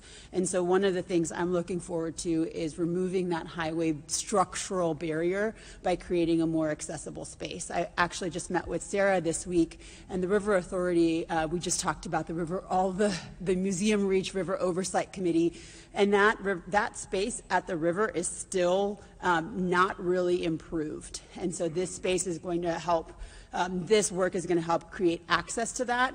And the other real big challenge is crossing the river. And so we're going to be able to work on a bridge to help cross the river and make sure we're getting even more pedestrian access. When I first moved to San Antonio, I had the great pleasure of working at the Pearl. And I remember when I was interviewing for the job, I was like, this is amazing. This is what we want people to be able to like walk and access, but we also want to be able to make sure we're not putting up barriers for everyone to be able to access. So one of the requests I've made, which I'm going to say publicly, is we want to really work on parking in this area and making sure that people can continue to access low costs and free parking so that they can be able to enjoy the acre of space between this property and SAMA, which is the museum that's there, that's going to be public space. I've also requested that public art, which we talked about a lot earlier today, be a big part of the development that occurs there too. So, and continued engagement around what the community really wants to see. I mean, we're not going to lie, this is going to be a more luxury space in terms of the types of retail establishments that are going to be there. But there's also going to be public space. So we want to make sure that that is accessible to all of our residents. And so looking forward to seeing what is coming here, and I'm excited to be able to support this MMD because, quite frankly, tax yourselves. I mean, tell everybody to tax themselves and help pay for parking infrastructure, and then we'll figure out what else we can do to help support the public assets later. So thank you. Thanks, Mayor. Thank you. To that point, obviously, Councilwoman Kaur speaks often about the importance of different kinds of housing, middle housing, affordable housing. Maybe for the lawyer, our lawyer, I know we're maybe getting it early with the TERS discussion, but is there anything preventing us from asking or considering affordable housing inclusion as part of TERS criteria for selection of funding? Okay, thank you. Appreciate that. Councilmember Aldrete Gavito. Thank you. I just wanted to second a lot of what Councilwoman Kaur said. I mean, I think the big things that stick out to me, you know, being born and raised here, I'm very familiar with the area, and what this will serve as a connection point, you know, is so important, you know, because as was mentioned, you know, you go from the Pearl and then it's kind of like an abrupt stop. And also too, what it will bring to the connectivity of our river and people going from there, I think it means a lot. And also too, it's just so needed in our community. So thank y'all for y'all's investment in San Antonio. Thank you for making the San Antonio experience better, because I know it will be better, and I'm excited for this development. Thank you. Councilmember Villagrán. Thank you very much. I think one of this is, you know, how we continue to grow is it's about investment. It's about believing that we have a market, which we do here in San Antonio, where even though things are getting tight and people are looking at their budgets, we are still going to have people that go out, want to shop, want to enjoy a nice dinner out. And I believe my residents and others will economize to do so. So I am looking forward to seeing this development go. Thank you for investing in the property there.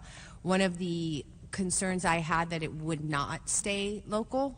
So the fact that it is somebody I can, you know, pick up the phone and call and say, hey, this is what I'm seeing, this is what we're doing, can you activate this space for, you know, another celebration, things like that is going to be just amazing down there. The Pearl area, that area of Broadway and downtown has transformed. It's nothing like I remember when I went to high school downtown, completely different. And I'm glad we're going to have this opportunity and that you're going to lead by example in terms of investment in areas. And so now all we need to do is see that investment head to the south side, to the east side, and to the west side. Thank you. Councilmember Munguia. And to go off what Councilwoman Villagrán just said, actually, what you're doing is, and it hasn't been mentioned yet, is you're turning an industrial plot of land into something extremely beautiful, which we have a lot of in our district, so think about that for the future. But I do want to say, you know, I got to take a look at that, the rendering and all that, and it's absolutely beautiful. I mean, you should be really proud of the architecture you did there. And of course, one of my favorite features that y'all have is that you're centering the river as the main focus of that property, right? And so I think so many people on that part of the river haven't really done that. It's kind of the back of the building is just there on the river. And that's the beautiful asset. I mean, we've invested millions of dollars into that part of the river. And so to ensure that the properties are actually focusing on that is really nice and beautiful. So I think it's going to be a really good project when it gets up and running. And always there's going to be plenty of future discussions about the TERS and all that. But I think it's going to be a good thing, and it's a really good example of turning something industrial and something forgotten into a nice gem for the entire city to enjoy. So thank you so much. Great, thank you. Councilmember Spears. Thanks, Mayor. I just also want to, I'm very supportive of this. I'm really excited about it, actually. It's beautiful. It's going to really revitalize that area. It's the connectivity there. It's the innovative ideas of what this can be. I'm excited about the mixed-use tower and what it's going to do for the area under the underpass. I just think it's going to be a beautiful, beautiful space and will flow nicely with everything we're trying to do in the downtown area and the Pearl. So thank you for investing in San Antonio. Would anyone else like to speak on this item? Councilmember White. Yeah, just want to add my congratulations. Glad this is moving forward. Great work. Need more of this in San Antonio.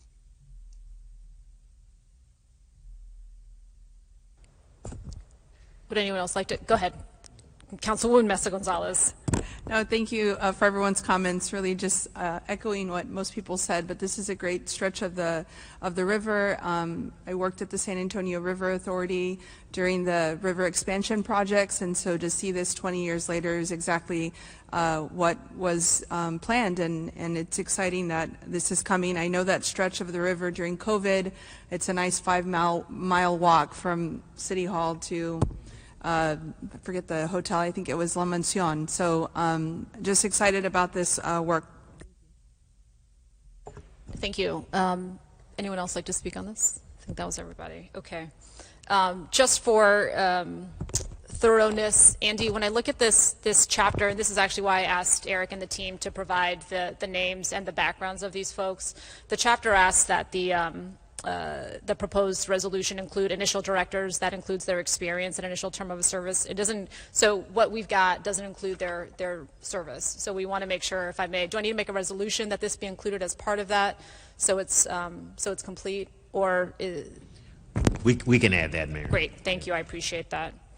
I would also ask, my understanding is this is the first, right? There's another one under contemplation when it comes to the baseball arena downtown. So as I mentioned, while they are taxing themselves, there is going to be a request, right, in theory, a request that these seek reimbursement from the TERS. So Councilman Munguia, I'd ask that PCDC kind of look at what makes sense of a policy. If we know those asks are coming, right, what is a way in which we can ensure that those TERS dollars, which are in fact property tax dollars that would otherwise come into the general fund, that we've got a good sound policy to consider how those may come. I imagine these will be very popular. As mentioned, these are popular in other parts of the state, and could be a significant ask when you look at it in total. So thank you, Councilman Munguia, in advance for doing that. Okay, there's a motion and a second to approve item. I'm sorry, go ahead. Oh, we already. Thank you. Okay, there's a motion and a second to approve. Please vote. Yes.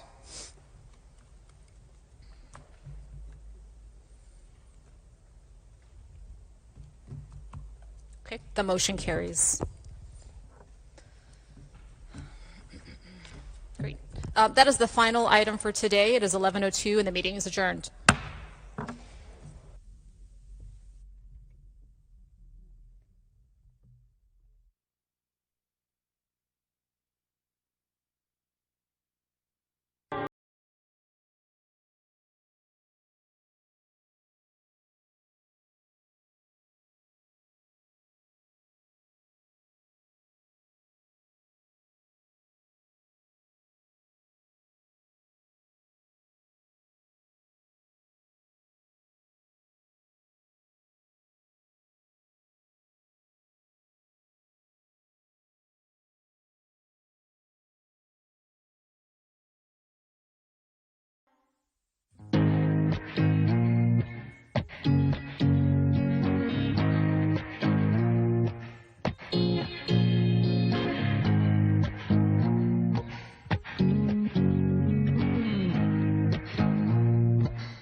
Inside a memory, everything is a lie.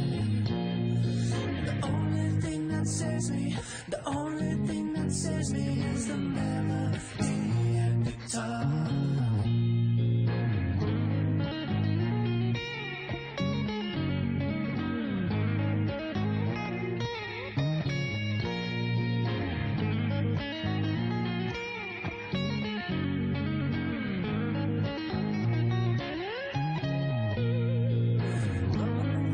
The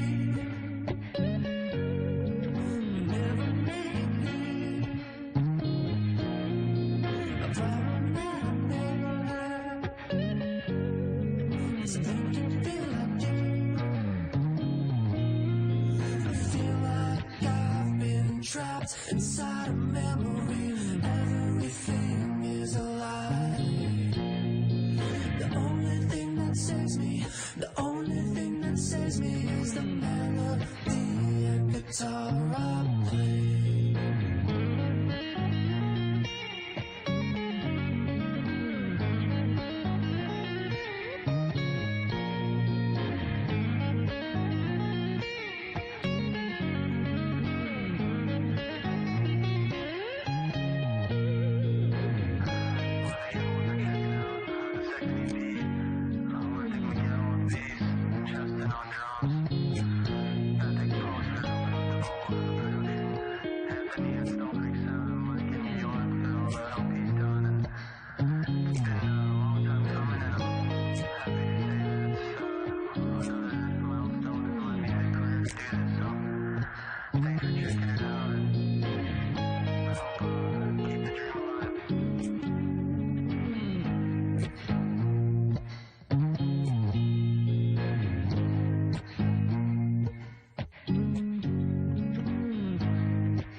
I wake up early to catch all the light in one day. I go out barefoot. The concrete's not warm yet. I can say, oh, as the sun dries the tears of the night from each blade of grass, I think of you and I laugh at how foolish I am to worry.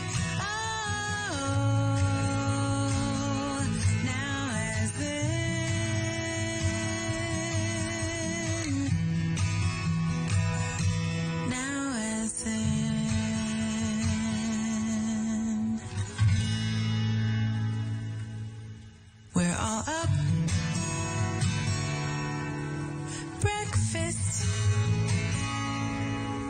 Let's tackle that cookbook and make a mess. Let's go out. Sunshine. Shorts and sandals, it's playtime. A song in my chest.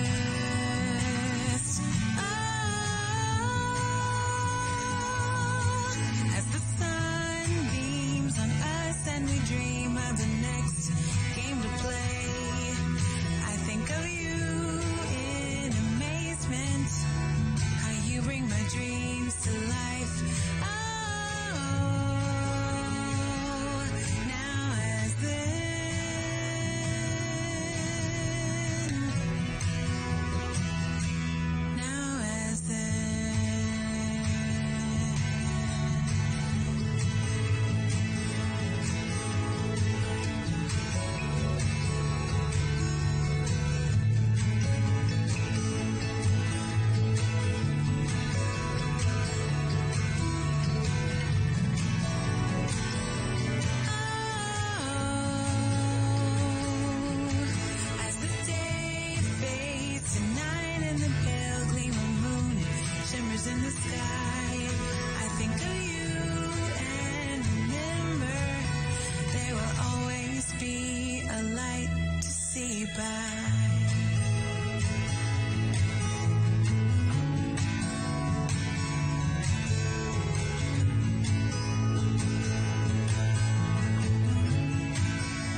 And to all the lovers on that special night, it's time to celebrate, y'all. Come on. Oh, yeah. Tonight's a celebration. The feeling of me and you, another year together. A love dedication. Can't wait to spend this time with you on this special occasion. We're stepping out, gonna have some fun and do our thing. Confess my love for you, for the whole entire world. Gonna have some drinks and raise a toast for our love. Tonight will be the night that we celebrate, my baby. Me and you, it's our anniversary. To celebrate the times and all the mountains we've climbed. Me and you, girl. We made it through another year, my baby. I'm so glad we found our touch. For all those times we wanted to give up, you know we wanted to. And you hold the keys to my heart. Even in the darkness, girl, you are my shining star. Oh yeah. We're stepping out, gonna have some fun and do our thing. Confess my love for you, for the whole entire world. Hey. Gonna have some drinks and raise a toast for our love. Tonight will be the night that we celebrate, my baby. Hey. Me and you, it's our anniversary. To celebrate the times and all the mountains we've climbed. Me and you, girl. We made it through another year, baby. Through the storm and through the rain. Girl, I know without you, girl, my world won't be the same. No. It doesn't matter what this world may come to, just as long as I got you. Just as long as I got you. Just as long as I got you. I'm so glad you said I do, girl. Shout out to all the lovers out there on their special night. Yeah. I want everybody to come to the dance floor. If we gon' do it, we gon' do it right. Come on, 1, 2, 3, follow me, let's go. Here we go. Separate, bring me close, come on, baby, let's do it right now for our anniversary. Oh, you got it? I see you. Separate, bring me close, come on, baby, let's do it right now for our anniversary. What about y'all over here?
Check the vibe, embrace it in your mind.